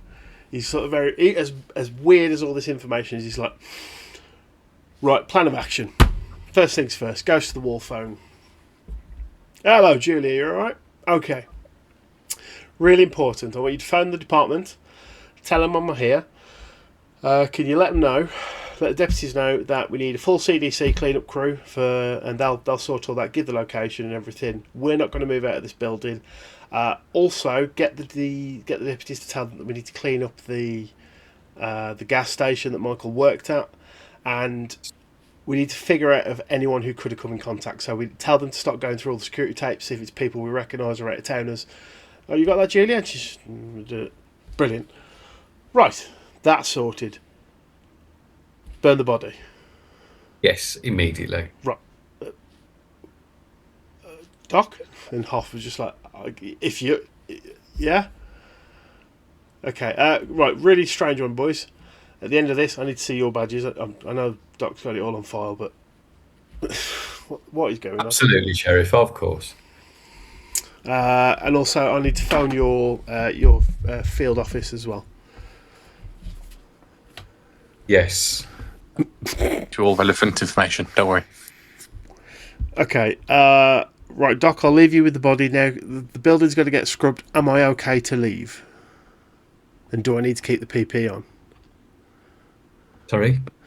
Am I okay to leave while you sort the body out? And do I need to leave the PPE on? Yes, you are. No, you don't need to leave the PPE on. As long as the body hasn't been opened up, we're safe. Okay. Am I allowed to leave the building till the cleanup crew gets here? Yes, you are. Should I go into contact with people? Are there telltale signs or symptoms of this Novichok? Well, it does work quite quickly. Usually the main telltale symptom is they die. He had his head twisted. He didn't die. Well, no, because... Hang on, did this person inject him with this after twisting his head? I think it's quite possible, which is why we are exploring the possibility that it is terrorist related. He's now just looking at the FBI officer. Yeah, he's giving you every single bit of information. Sheriff, we've not hidden anything. There's nothing I can't tell you that this man hasn't We've already not told hidden you. anything. We're looking for a weird spectral entity from another fucking plane of existence. Okay, right, okay. So, he signs off the paperwork. Body gets cremated. You all get your PPE off and everything. That all gets collected.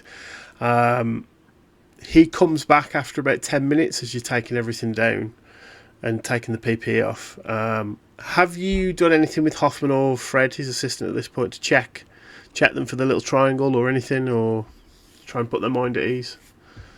We'll bring the doc a cup of coffee. Yeah. I've had a look at the doc because he's worried. No, Doc, you're fine. Okay. You're absolutely Persuade check on that. Just to go, you're fine. Are you? Div, at any point you want to chuck in and try and help him here, because he's trying.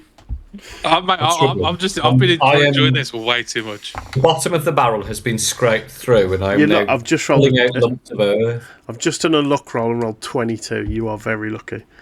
Okay, so this gets sorted. The sheriff comes back. He's like, right. The CDC team are en route. We've been advised not to leave the building. Okay. Until they arrive. They're going to be about an hour away. And we've also going to set up a cordon. My deputies have got the petrol station locked off. Wonderful. They've been advised not to tell the public anything, just that there's an issue with the gas. And then the CDC team will also go there as well. Okay. Right. That's what we wanted to hear. Right. Yeah.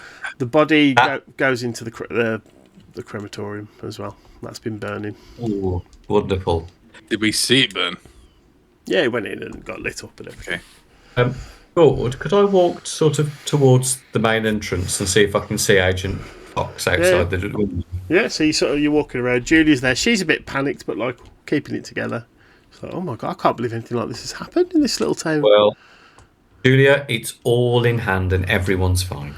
And as you sort of walk to the door, the sheriff's just like, wait, where are you going?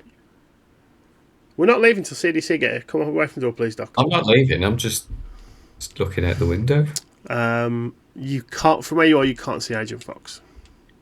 Oh. And the sheriff, you notice he's now going through the paperwork that you've signed when you first got here, looking at the badges. Can I see the badges, please, guys? Push can. Yep, sure thing. Now we're going to find out how lucky you are. How good. These codes are worth the price we paid.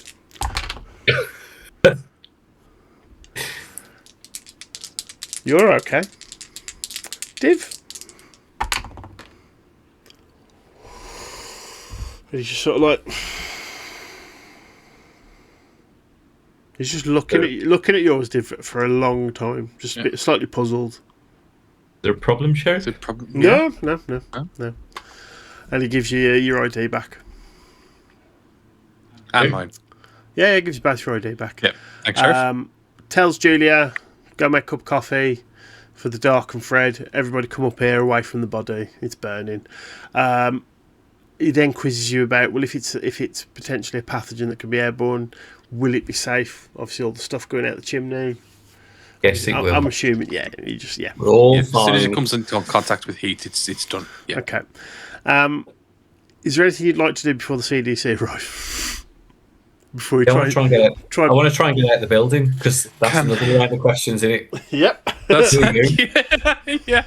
I ain't that good. I've danced this dance before. You have. Can my character get to the 20 toilet? years. Sheriff just sort of, he's talking to Julia and he picks up the phone, makes himself comfy sitting on the desk, and he's calling someone, just looking at you both.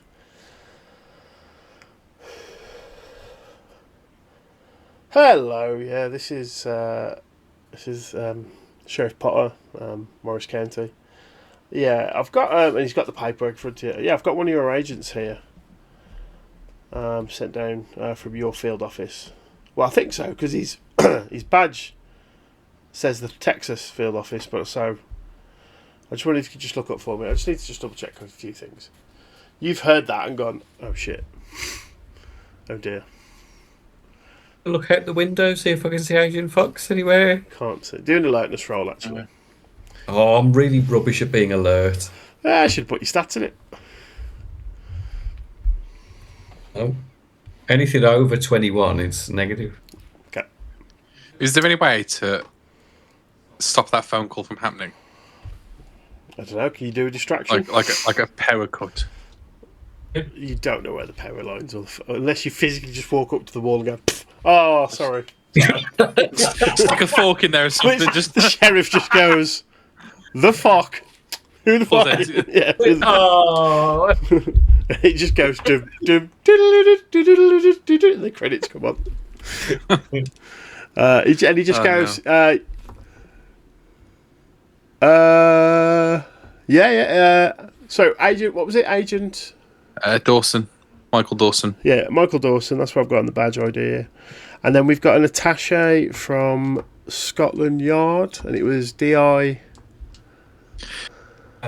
Richie Cunningham. Richie Cunningham. Can I Yep, go says to that the on the- toilet and quickly call Karen to see if she can quickly add the profiles on? Yeah, go to the toilet and phone Karen. Yeah, I'll hold.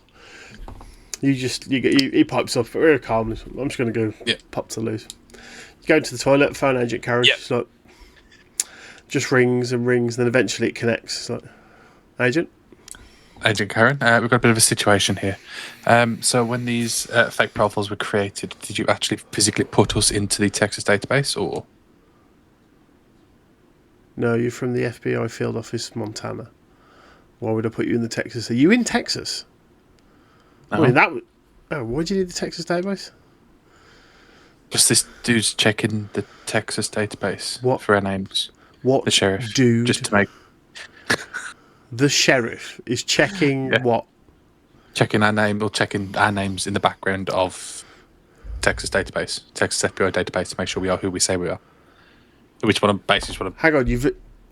Oh my god! Okay, there were enough. This was the badges were enough to get past like people at a flash, but you've I let them get under this scrutiny. isn't my fault. And she just hangs up. She just hangs up, and you're like, "Oh fuck."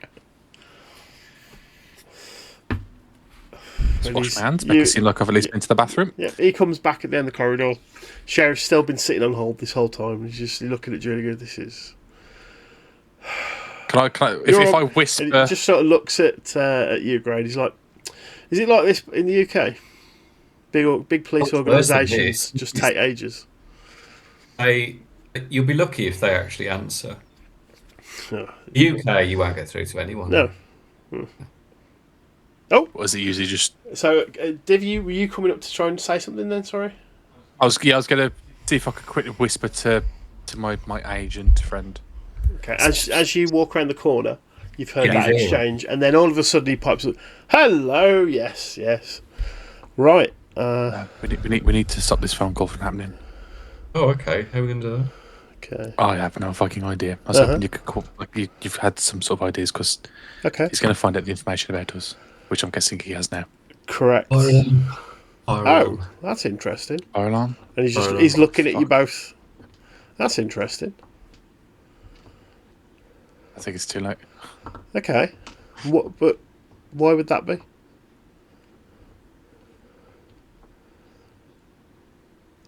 Is that person there?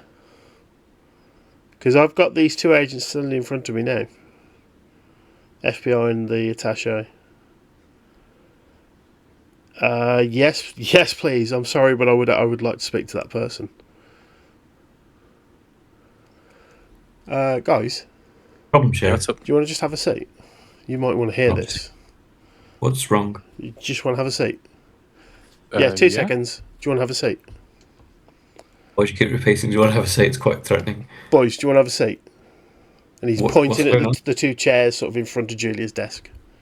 Okay, what's going on? He's being quite forceful, like, have a fucking seat, is what he's saying.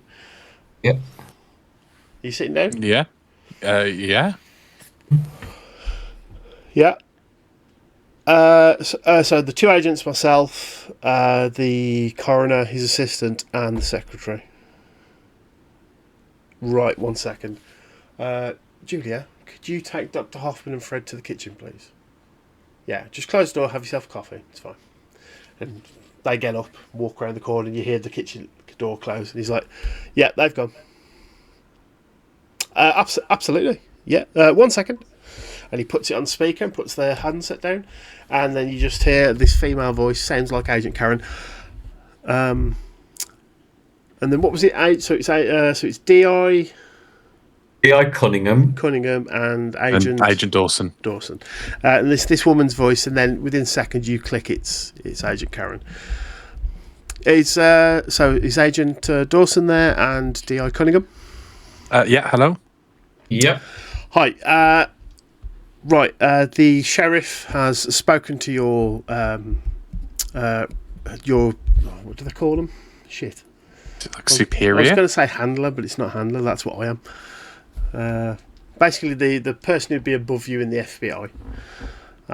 Super agent. Special agent or something. Now, we understand the nature and the importance of this because there's a potential chemical agent. Yep. Now, what you're not fully aware of, and I've just made the sheriff aware, so I work for the National Security Agency, the NSA. Div, you know that's super high. That's Even though this is Agent Karen. I've explained to him, and I'm going to explain to you both now. The CDC is coming to clean up, and at the other site that you've identified, we need to do full canvassing, which I've... the sheriff, are you there? You hear me? And he's like, yes, ma'am. Yes, ma'am. Right, obviously I need your deputies, and if we need to bring any other local agents in to help you with that, we will do. We need to canvass the area and see who's been in that gas station. Right, I need to know from yourselves. You especially... Dawson. No, other one. Oh. Yeah, Cunningham. I don't know why I keep forgetting your name. Yourself especially... I don't know why it's funny though. Yourself especially, Cunningham, just because you're a specialist on this for biological agents. I am, yes. I am a specialist in this, yes. So from what I understand, the body's been burnt, is that correct? Their body has indeed been cremated, yes. Excellent. Are there any signs or symptoms on any of you there in the direct contact with the body? No, the sheriff looks a little bit peaky, but no. Okay, has the sheriff been checked? No, the sheriff has been checked. He's fine. Okay, right. Based on that information and the fact the CDC are en route now, we reckon they're going to be about 20 minutes away. The first few of them. I need on your proviso, is it okay for things to carry on as normal? Yes, it is. Yes, everything's fine. The body's been removed. Okay. Everyone who's been in contact with the body, as far as we're aware at the hospital, is clean. Okay, so according to standard quarantine procedure, so obviously yourself or for the RFBI representative, if anything does come afoot, you need to get yourselves immediately to the local CDC centre or come back here and get yourselves checked out. Otherwise, I'm happy for the area to open up. And just let the CDC do what they need to do. Okay? Wonderful. That's such good news. Okay, Sheriff, is that okay with yourself? And he's just like, yes, ma'am, thank you very much. He's right, brilliant. Have a lovely day. And just hangs up quite abruptly. Had enough for you, Sheriff. And the sheriff just puts the receiver again. NSA. Whew. Yeah. Apologies about that, sorry, boys. Agent. Sorry, Detective. You need to do what you need to do, don't worry.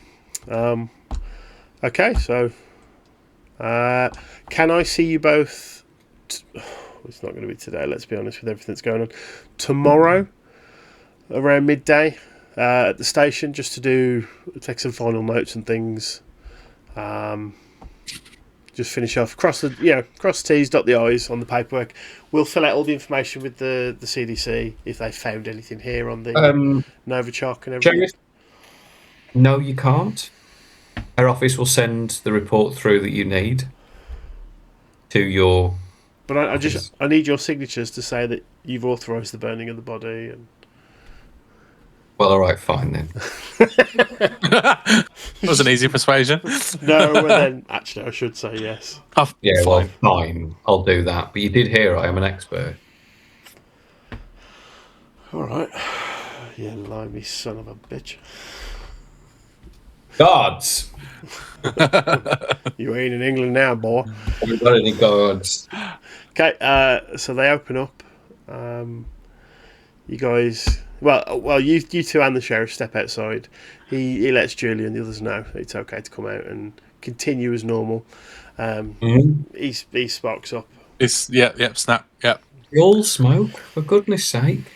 It calms the nerves. 2003, you shouldn't be doing this. Sue me.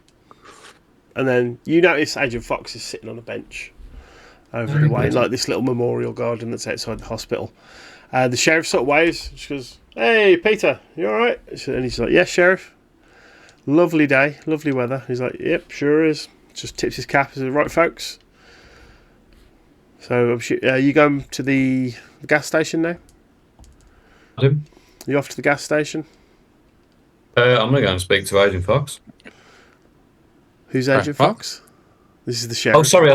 Sorry, Gordon. I thought that was you asking me. I didn't realise you were a sheriff. I thought There's another this is the GM. sheriff. You've just gone. I'm going to go talk to Agent Fox. Like, who the fuck's Agent Peter? Agent Fox? Peter. You're all black over there. No, sheriff's like. So you're off to the gas station now, I assume.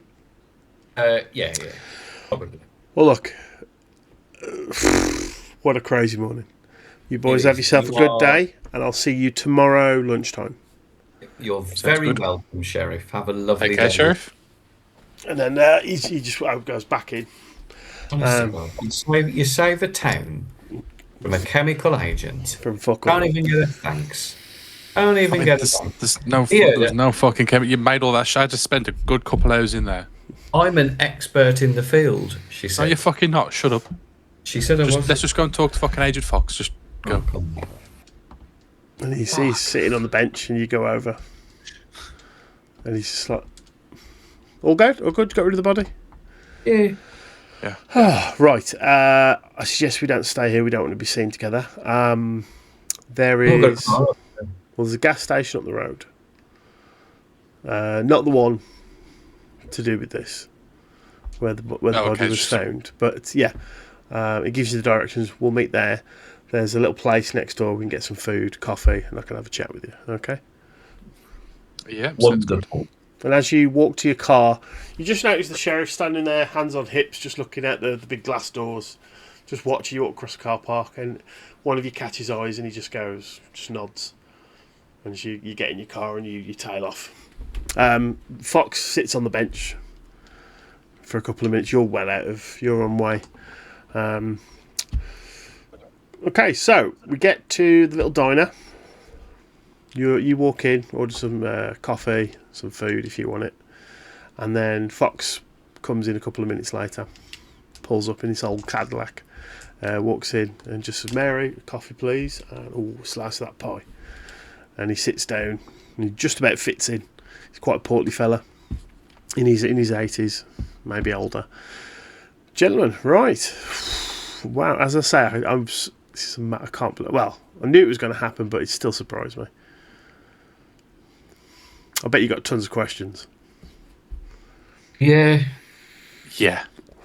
Okay. I imagine he has more than me, but yeah. Now, for the way this game works, it's based on real conspiracies. So the stuff here I'll mention, if you want to go and read it up, there's some fucking cool digging. Okay. That's that for real legit stuff that happened. She brings over the coffee and the pie. He starts tucking in, has a sip of his coffee, and he's like, "Right, so I don't know where do we start?" Well, I think maybe we'll get to the obvious eventually.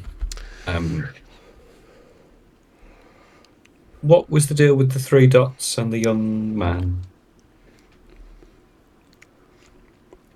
And who are you?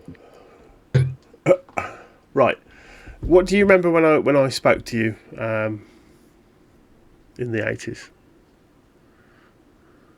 What do you mean in the 80s? Do you mean when you were just in my dream casually? Oh, right. Yeah, sorry, I should... right. So for you it was a dream. Yes. Did you not notice the cars and the road signs and things? And then that's when you start thinking, you're like, actually, it was very 80s. Oh. Yeah, I did. Now, how old would your character actually have been in the 80s? He'd have been in his 20s. Okay. Was he a priest then? Yeah. Okay, so the place where it was, you've never been there. You have no memory of being there in your 20s, only this dream from last night. And again, you know this is the guy, but he's just considerably older. Okay, so it's hard to explain. What do you boys know about MK Ultra? Like a type of chewing gum from America. No, right. So this was a CIA-funded program for mind control, remote projection, and all sorts of things. Now, officially ended in the 70s. Started as sort of the mid-50s. It didn't end. We carried on, but under the proviso of Delta Green. So we can do things like astral projection, through time. We can't physically travel through time. That would require other things. That would be silly, wouldn't it? That I'm not privy to. But basically, using certain hallucinogenic drugs and things like that, and certain exercises, we can project our minds ahead and back in time. Now, this is the bit that's going to make no sense, but just follow me. In the 80s, I was an agent of Delta Green. Okay? Now, back then, it was the original Delta Green's gone. It was now known as the program, which is what it is today, from what I understand. I've not worked with them for a while, for the last sort of 10, 15 years. But one of my jobs was to project myself into the future, which turns out to have been last night, to speak to you, to tell you about meeting me today, so I can explain what's going on with, is it Marley, the Bowman lady? Marlene, what was her name? Something like that, yeah, the Bowman lady, yeah? Yeah. I believe that's what you're working on? Yes. Right, okay, so, are you with me so far? Well, I can hear what you're saying. Okay, are you following it? I'm not saying it's going to all make sense. It all sounds like absolute garbage, but yes. I mean, well, you work for Delta Green. Well, Yeah, you work for the program. They've never told us about this. Yeah, but you've seen stuff. If you work for them, you've seen things. We have seen things, yes, indeed. But a lot of it I've managed to investigate and explain away. Right. Does the name the broker mean anything to you? We've heard the name. Right, where? Paperwork left by Charles Bowman. Okay, from when? 70s, Vietnam. Oh, so nothing from the 90s. Well, hang on. Tell a lie. With my main line of work, I was investigating a family, little girl, through a picture of a, I don't know what you'd call it, a shape. Okay. Described it as the broker. Okay, interesting. Maybe that's why you were picked for this. Interesting. Okay. Right. Okay. So the 70s stuff in Vietnam, that's true. Now, this is, again, just follow me with this. This is not going to make sense. I was part of the cleanup team, the Green Beret team, who went in to try and find Charles after his team went missing. Okay. Now, we found 2 bodies, and then the last 2 guys in the squad were together. It looks like there'd been a big firefight with the MVA, and they were dead. Okay. There was also residual evidence of something had appeared in the swamp area a couple of miles to the south of them. Right. Now, Charles came back from Vietnam, and again, you got to understand this is when the real Delta Green ended and the program started. Okay, are you aware of the difference? No. Right, you work for the program. Now, this is the bit that's you're gonna question. Do not tell your handler any of this. They're not Delta Green. They call themselves Delta Green. They're not Delta Green. Me and some others, we're the original Delta Green. We're what's left. We literally do this to fight this evil stuff and make sure it doesn't get out. The program want to control it, weaponize it. Okay? You're not working for Delta Green. It's important that you understand that. Oh. So when you get back to your handler, do not tell him any of this. Okay? Okay. Right. Okay. Charles got back from Vietnam. He'd come in contact. He got an item, some sort of I don't know, shamanistic magical necklace thing to do with the broker, and the idea, he thought he could control it. This is why the program wanted it.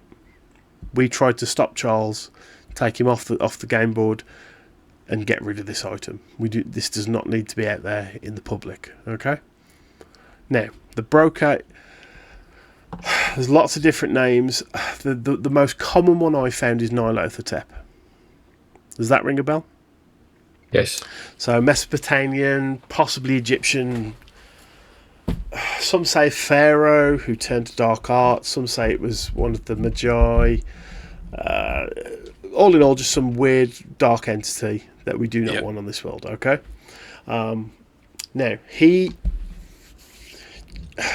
Now I know who you actually are, real life, Father. So you know your Bible story, right? The Immaculate Conception. Yeah. Okay. And he turns to Div. Do you believe in God? No. What? How much do you believe in God, Father? Oh, it's my job. No. How much do you believe? Not really a belief, it's a knowing. Okay.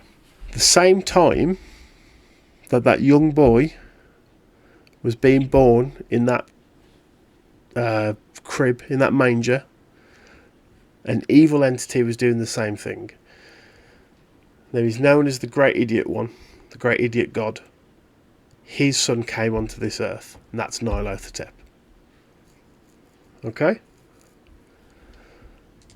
You with me so far? The Great Idiot God.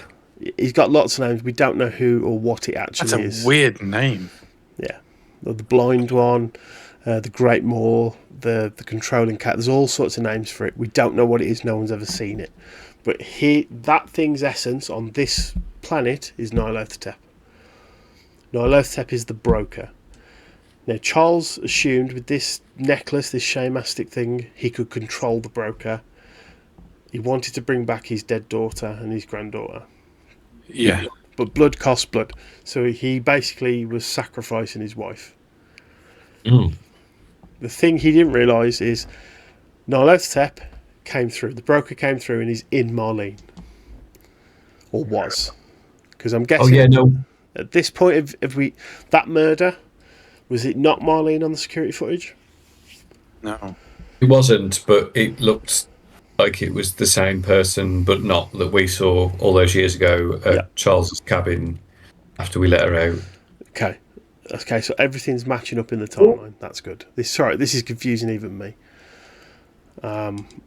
You look like you got a question. Div. No, I'm trying to follow. You keep going. So, I projected myself in the 80s to talk to you, Father, to tell you of this day. You're on the right track, okay? But you're not working for Delta Green. You cannot tell the program any of this information. Now, in terms of resources, me and my associates, the real Delta Green, we haven't got much, but we're going to do what we can to help you. We need to make sure that this broker, one of its abilities, it can jump bodies. I know that doesn't make sense. This is why that thing you saw, you think it's Marlene, but it's not. It's jump bodies, and it can do this quite easily. Now, it needs something. We don't know what, but it's something. We know it's something Charles had. Now, I know Charles died 10, 12 years ago. Right, what happened? I believe you were told to investigate this? Investigate his apartment. Okay, what did you find? Was there any necklaces, symbols, anything not normal? And recordings. Yeah, in his cabin we had some with that name, Novichok. He was mentioned. Div, suddenly, like a bolt of lightning in your head, you remember under the sofa there was a Bible. Box. There was a Bible and a massive rosary that looked a bit weird that you never took from the apartment. Oh no! And you didn't look at the rosary properly, and there's basically I just assumed it was something religious because the Bible. Yeah. So you found an actual rosary in the bedroom. But that necklace was not. Okay, so the stuff you got has obviously gone back to Delta Green at this point because that was 10 years ago. But anything else was left in the apartment for his immediate family to come and pick up before the apartment was sold on and anything emptied. Yeah, okay, that's how it would have worked. Okay, so you relay this information back to Agent Fox, and he's just like, shit. Okay, so that necklace is out there, so we've got to somehow track this. Yeah, I just assumed because it was next to a Bible that it was just normal beads, like prayer beads. What did it look like? I didn't really. It was obviously something that you wear like a necklace of sorts, but I just thought it was just like prayer beads because it was next to a Bible. I didn't think much of it.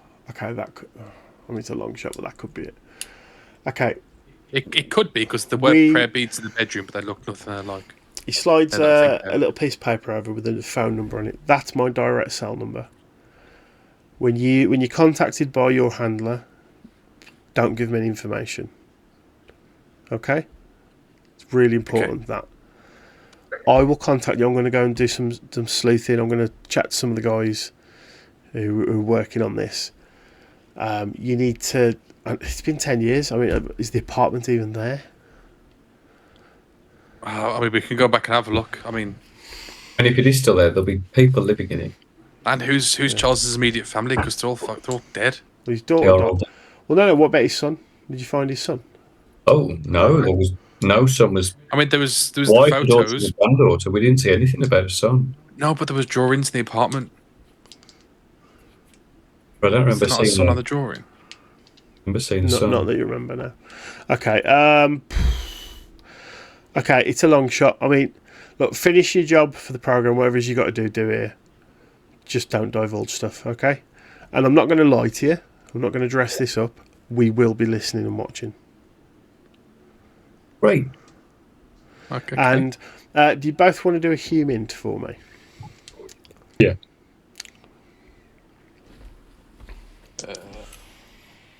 Fail. Okay. Come on, great. We're holding it for you, mate. Oh yeah, 26. I've passed. Right. You get the feeling when he says we'll be watching and listening. It's not just that. Yes, we will like somehow listening to what you're saying, watching you. You get the feeling that if he feels that you don't take him seriously, and if you do tell the program, Delta Green, whatever this is, because this is not making sense at the moment. You tell Agent Karen anything, this could end up in harmful action as a result. This guy is not fucking around, and there's a coldness in his eyes as you sort of sizing him up. He's done wet work before. This wouldn't be his first time, even though he's an old man. And also the fact that he somehow talked to you in your dream is messing with you. How does that explain my dream? I want you both to both do a sanity roll because of hearing all this weird time travel and stuff. And also, out of game, is it making sense? Yeah, I've wrote 6,000 letters. I've wrote so much. But just like what he's just said there, does that make sense to you guys? Yeah. So basically, Nyarlathotep is a thing. It jumps bodies. No, but so the fact that he's the real Delta Green, according to him, that we work under the program, but the program are trying to control it, not destroy it. Yeah. Okay. Yeah. Okay. Whether or not you believe it, that's another thing. But okay, what did you roll, Santis? Oh, thank fuck! I got a 27. Okay, lose 1. Oh, man. I can never work out with these dice what this is. 10 and a 00. That's a 10. 10. Okay. Got passed. In fact, no. Is the one with the 00? Is that the one that says 10, 20, 30, 40, 50? Or is that other one? The one that had the star? That's the one. That's the units. That's the. Yeah, that's just 10 then. Yeah. I have gone below my breaking point. You've broken. Oh shit! I've broken. Are you not putting this on a bond or anything? I want to take it. I want to take it. I want to take it. We'll do a roll. Okay. Right. We will get to that in a second. 64. How did that break me? But seeing that in my fucking dreams was fine. I mean, he's just told you that he's a time travelling fucking LSD taking nutter from the 80s. And that while Jesus was being born, so was something else. So it's technically that. Oh shit! You get a disorder. Oh no, dude. Okay. Reaching the breaking point. Right. Even central points back to the breaking. Oh fucking hell, dude. This is bad. Are you sure? Yeah, fuck it. Okay, cool. It'll be interesting. Okay, roll me d10. D10. 5. Nice middle ground. Okay. You're feeling a bit depressed by all this. So you have a disorder. You're depressed. Yeah. Okay, so I will contact you when I have more information. Go and finish your investigation for the program, and we'll be in touch. Okay. Okay. And you can see he's quite jovial sort of manner. This happy old man has gone there. There's this very serious tone to him as he gets up, puts some money under the plate for the coffee and the pie, and walks off. Gets in his car and drives away.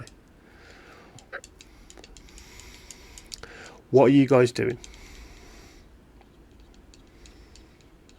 I'm sat here 'cause I'm fucking depressed.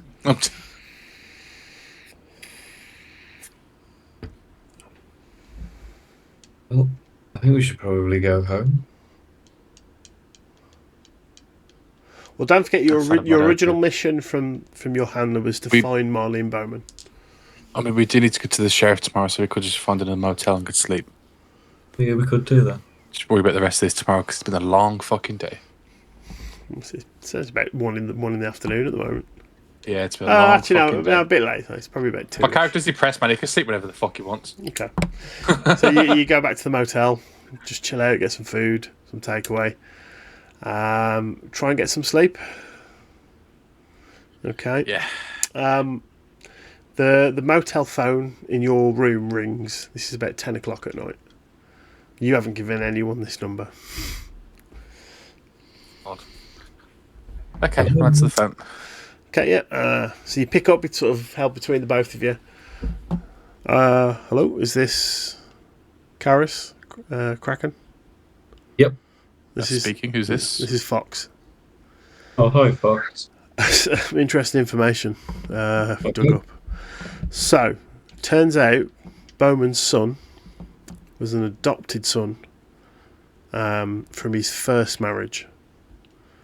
Marlene was his second marriage. We actually weren't aware of this. He's taken up the apartment and he's renting it out. Regular payments have been made every month for the last 10 years. That apartment is in his name. What's his name?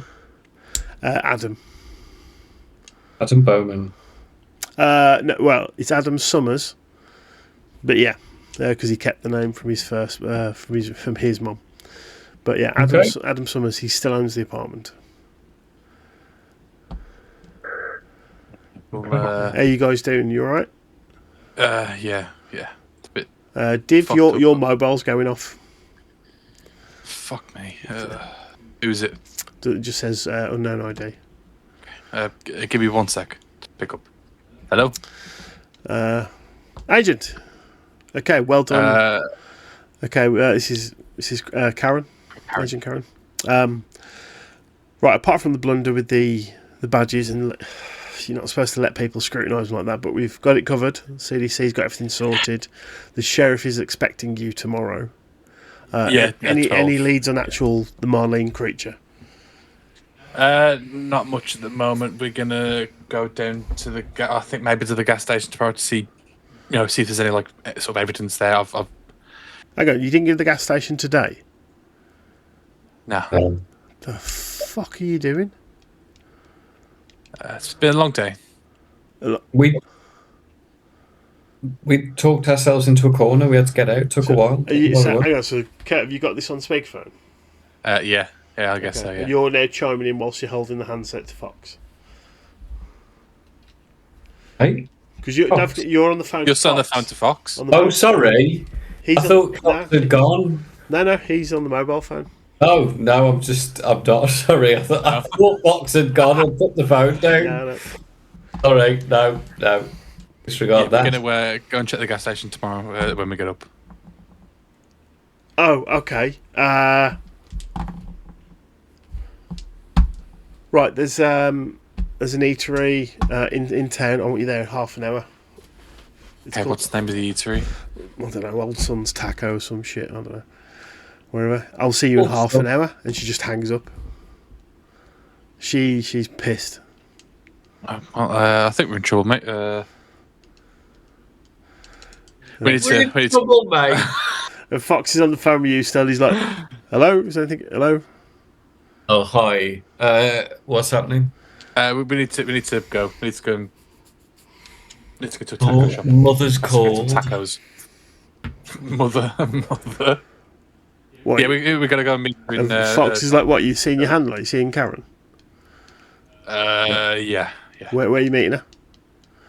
Where are we meeting? The place called Old Son's Taco. You've said that. Yeah. Okay. Fox just goes, "Okay, remember, don't tell her anything." Yeah, gotcha. It just hangs up. Mate, do you trust him? The phone's dead. It's just got that dial tone. I don't know. I don't know. That's what I mean. There's that many. Like what am I meant to do with a man who's in my I mean, dream? I also had a big black fucking blob eating nebulas in my dream. Have I met him yet? I mean, maybe. I don't know. Look, let's go and see. Just so fucking sad. Just. You're sad. Yeah, we'll go meet our handler. We'll have some tacos, I suppose. Okay. So what we'll do with this bit, we'll speed this up a little bit. Right, you meet up with Karen at the joint. You sit down. She's waiting for you, and she's got this. Do you remember the black guy who was pretending to be the homeless man? Guy, yeah. Yeah, he's there with her. He's standing there. They're both sitting in this booth looking stern, all suited up. You walk in, and they just look at you, and she just sort of motions to the booth. Let's sit down. One of the waitresses comes over. Hi guys, anything you'd like to order? She goes, no, not yet. No, thank you. Fuck are you playing at? Pardon? What the fuck are you playing at? Potential lead at the gas station where this boy was killed, and you've not gone and looked at it. So we don't know where Marlene is. Oh, we don't know where Marlene is anyway. We've not got any. We don't have any lead. All we know is that. Yeah, you had a lead at the petrol station, and you haven't investigated. What the fuck have you been doing all afternoon? From what I understand, you left the coroner's office at about 1:30, 2 o'clock. What have you been doing all afternoon? Back to the motel. What's some food? You just sat in a motel all fucking night. It's been a long day. A long fucking day.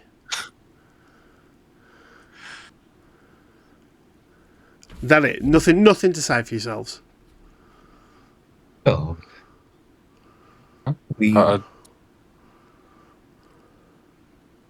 I have religious obligations that I still need to observe. Shut the fuck up. You're part of this team. You're Delta Green agents.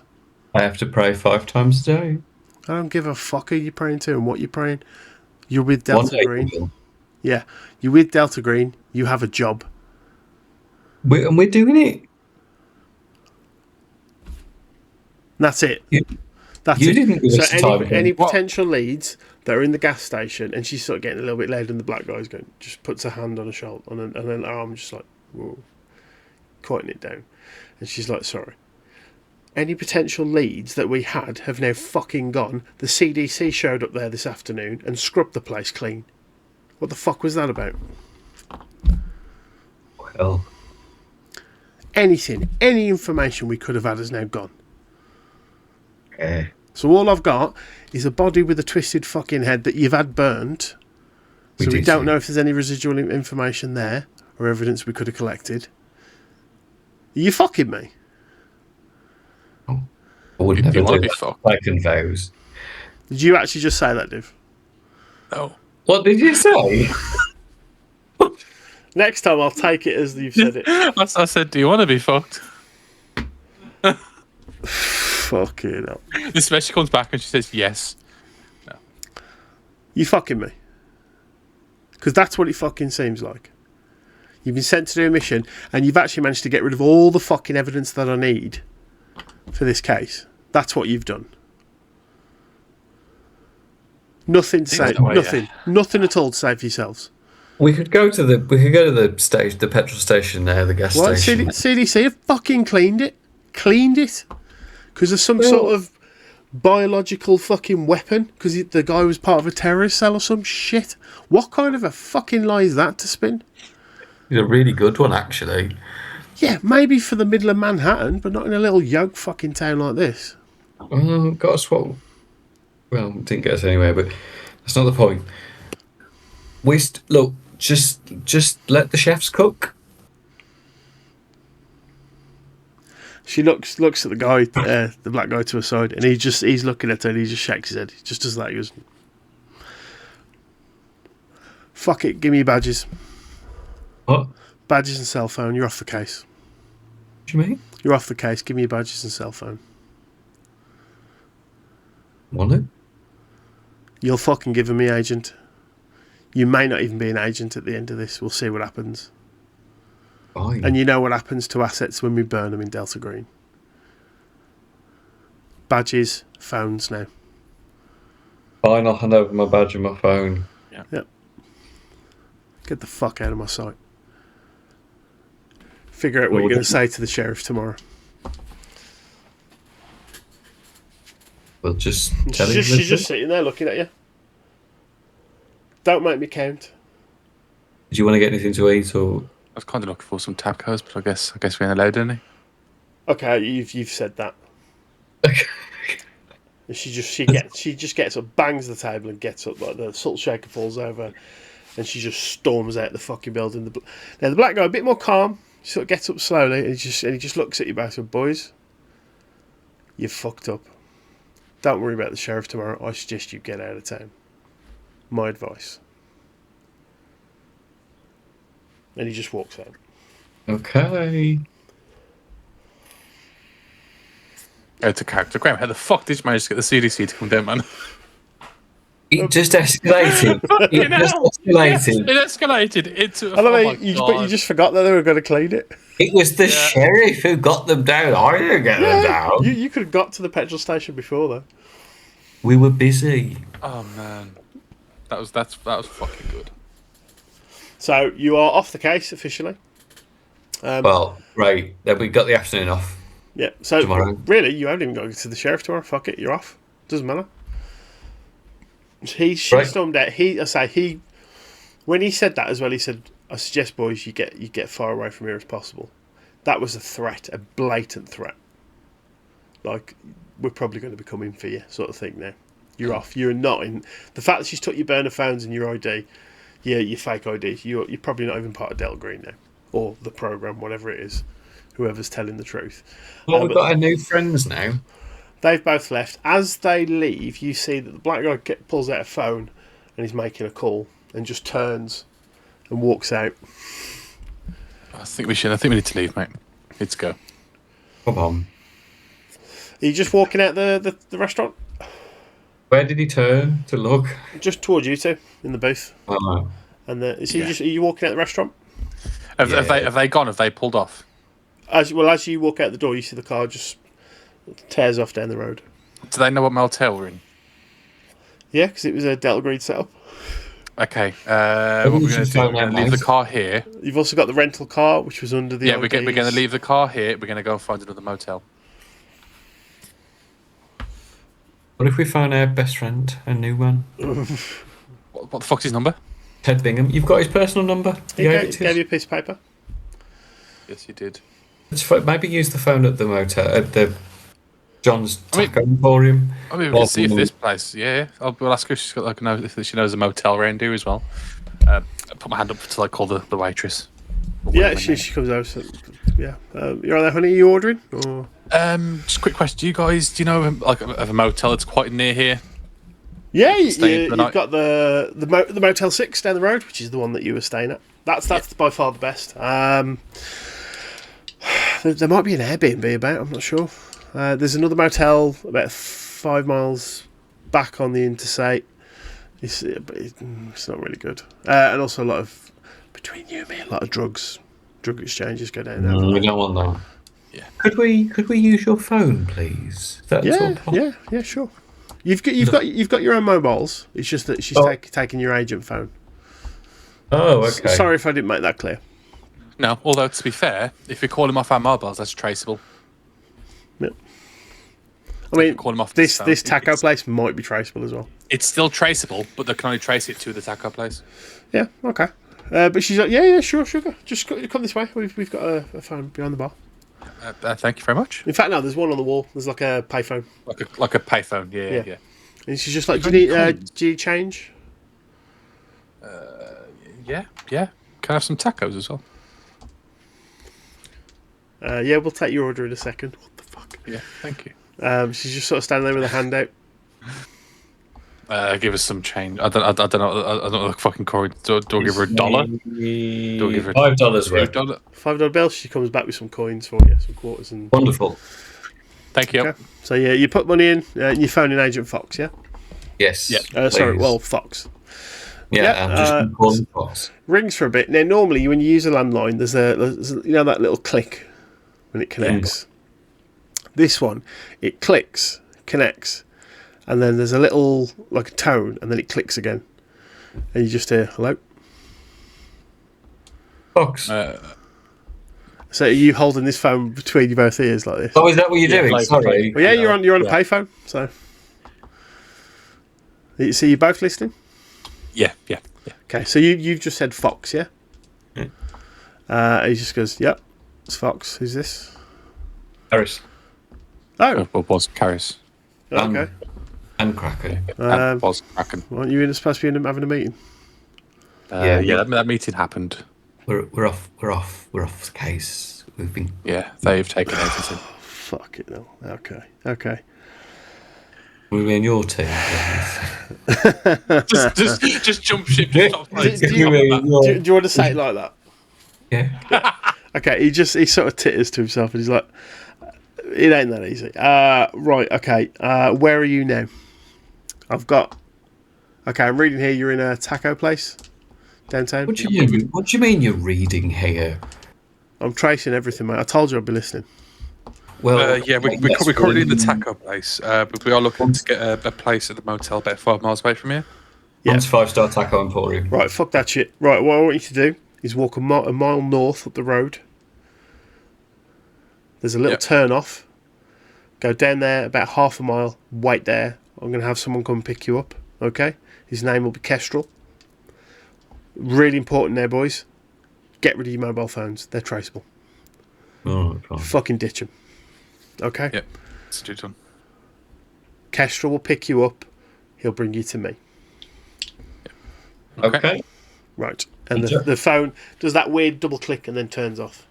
And hangs up. Now, are you getting rid of your mobile phones? Bear in mind, you're about to walk. It's about 11:30 at night. You're going to walk a mile, then another half a mile down this weird country track. You'll have no way of contacting anyone, and a man's apparently picking you up. Kurt, you got a gun? Yeah. Oh, I'll be fine. So what are you doing with your mobiles? So take the battery out, break the SIM, destroy the battery. 2003, mate. Phones have stopped doing that. If you don't know, phones you can't take batteries out anymore, unless it's like a proper burner phone. 2003, you could still do it. Because I had like an old flick. But you're a Yank, so you'll be on an iPhone. You'll be on an Apple device. Is there an empty table with like a cafetiere of coffee? Yeah. Okay. Yeah. Go on. Yeah. So you just walk and put your phone in some coffee. Waitress. It's like subtly. Let's see if the waitress noticed that. Okay, Div, what are you doing? I'm just gonna. I'll wait till I get inside to just destroy the damn thing. Like jump on it, break it, like a fucking child. Okay. So the waitress, you're not aware of this, has just watched you two. What have you gone over and just dunked it in some coffee? And have you left it in the coffee, or have you pulled it back out? I've left it in there. So you've just gone. Yep. You've walked out, got your phone, and gone. Because you said jumping on it like a kid. Yeah. She's just standing there going, runs over to get your phone, comes out, it's like, you forgot your phone? You put it in the coffee? Oh, yes, apologies. Me and my friend have taken Are some you then rather- going to do the fucking same? What are you doing? We are... Is everything on- okay, sugar? Yes. Yeah. Your just having a friend seems great a bit angry, and then, because your depression, after you smash this phone, you just start sobbing. And your shoulders slump and just start crying. Oh, You boys are alright? he's very depressed. His dog just died. And my mum. Okay, And he's, bear in mind, and his mom. also, you And my mom. you didn't accidentally drop your coffee in the thing of the coffee. You just walked over and went, whoop. You pair of fucking nutters. She walks back into the joint. My tacos. His dog just died. And my mom. Fucking hell. It's a great reason to cry. Okay, I assume you clean up the bits of the phone, put it in the trash. It's smashed up. Yeah. Your phone weirdly still on. It's just wet. Wet. I'll, Tastes like coffee. Yeah.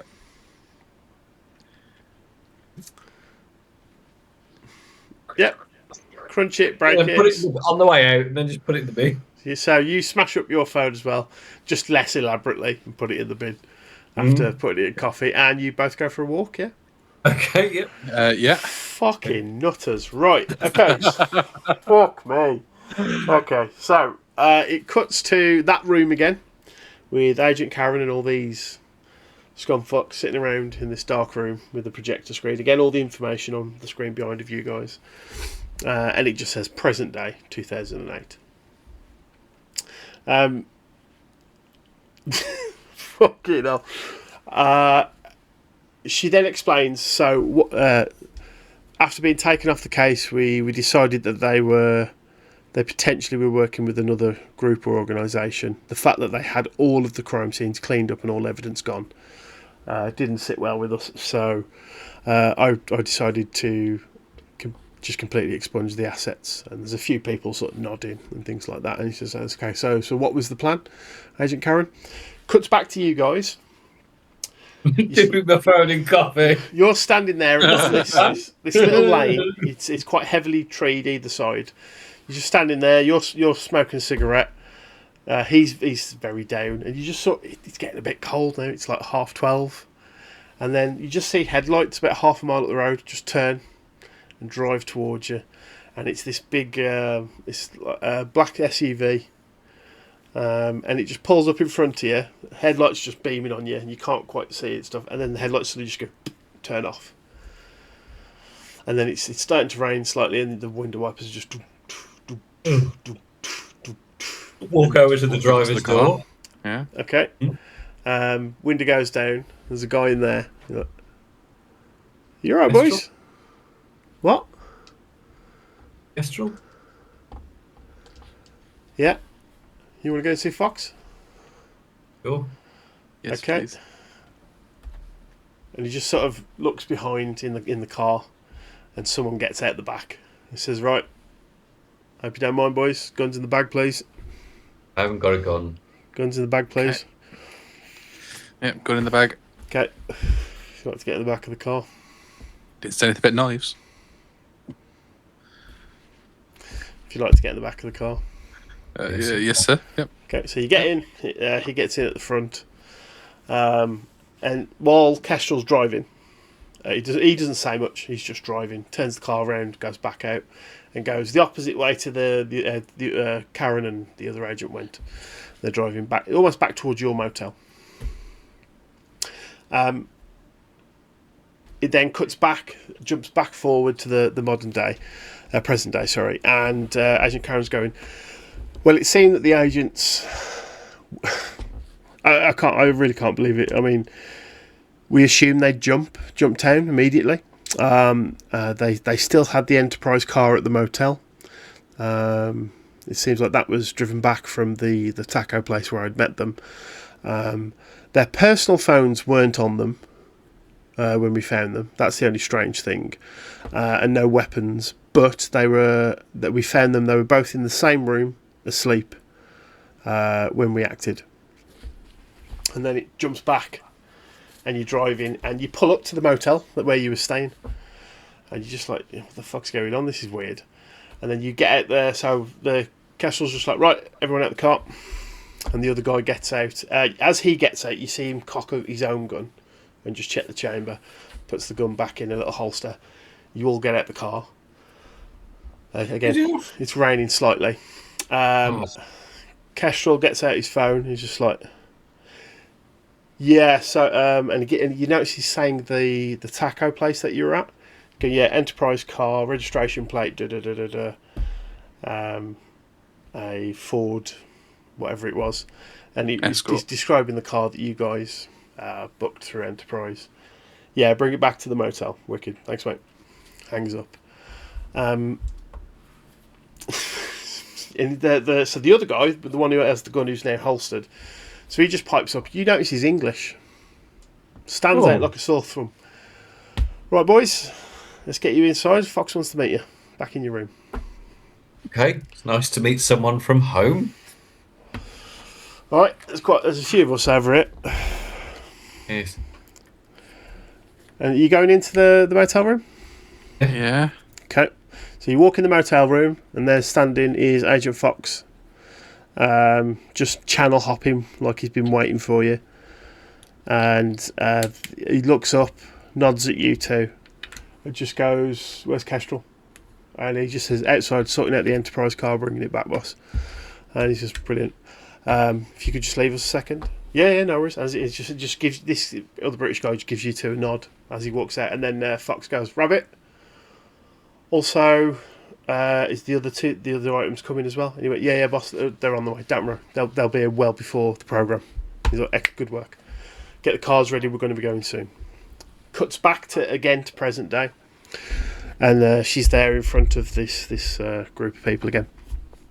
Yeah, so it was a real surprise. They'd left the rental car.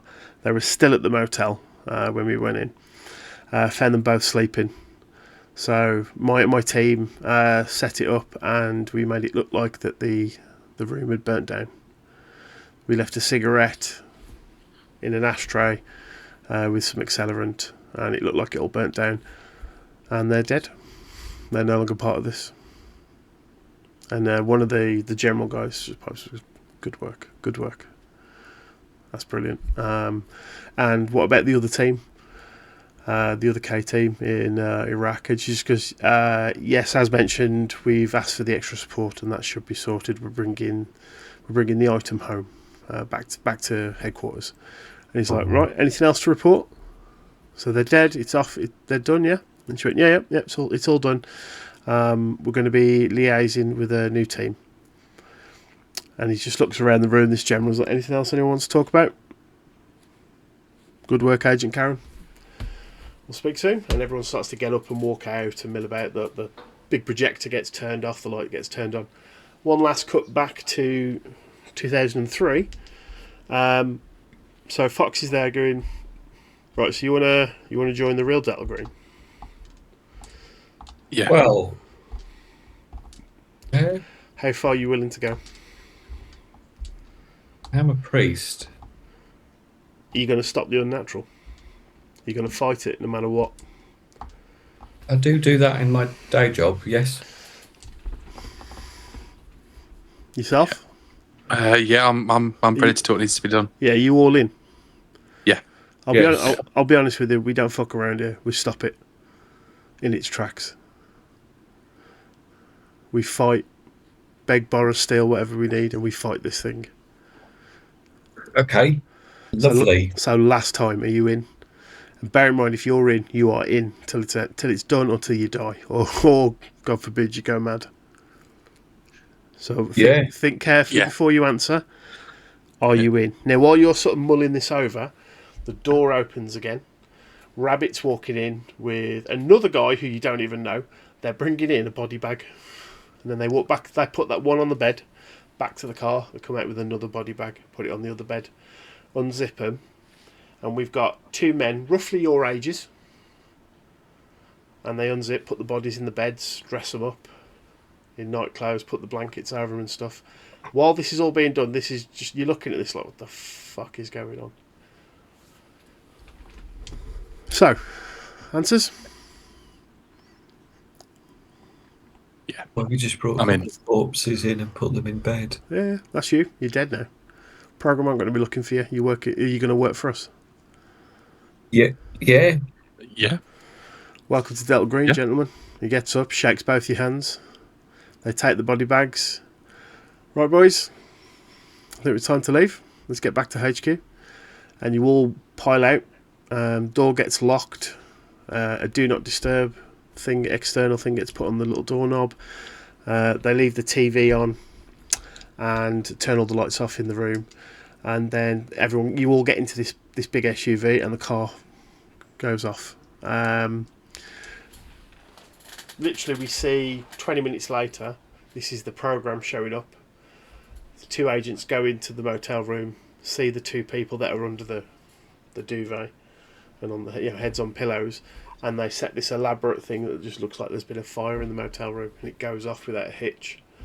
And then the last thing you see is Agent Karen standing outside smoking a cigarette, the black guy right behind her on the phone. She's just smoking, and as this motel room just goes up, and she's just like, job done, going home. And they all get back in their car and drive off. And that's it, that's where we leave it.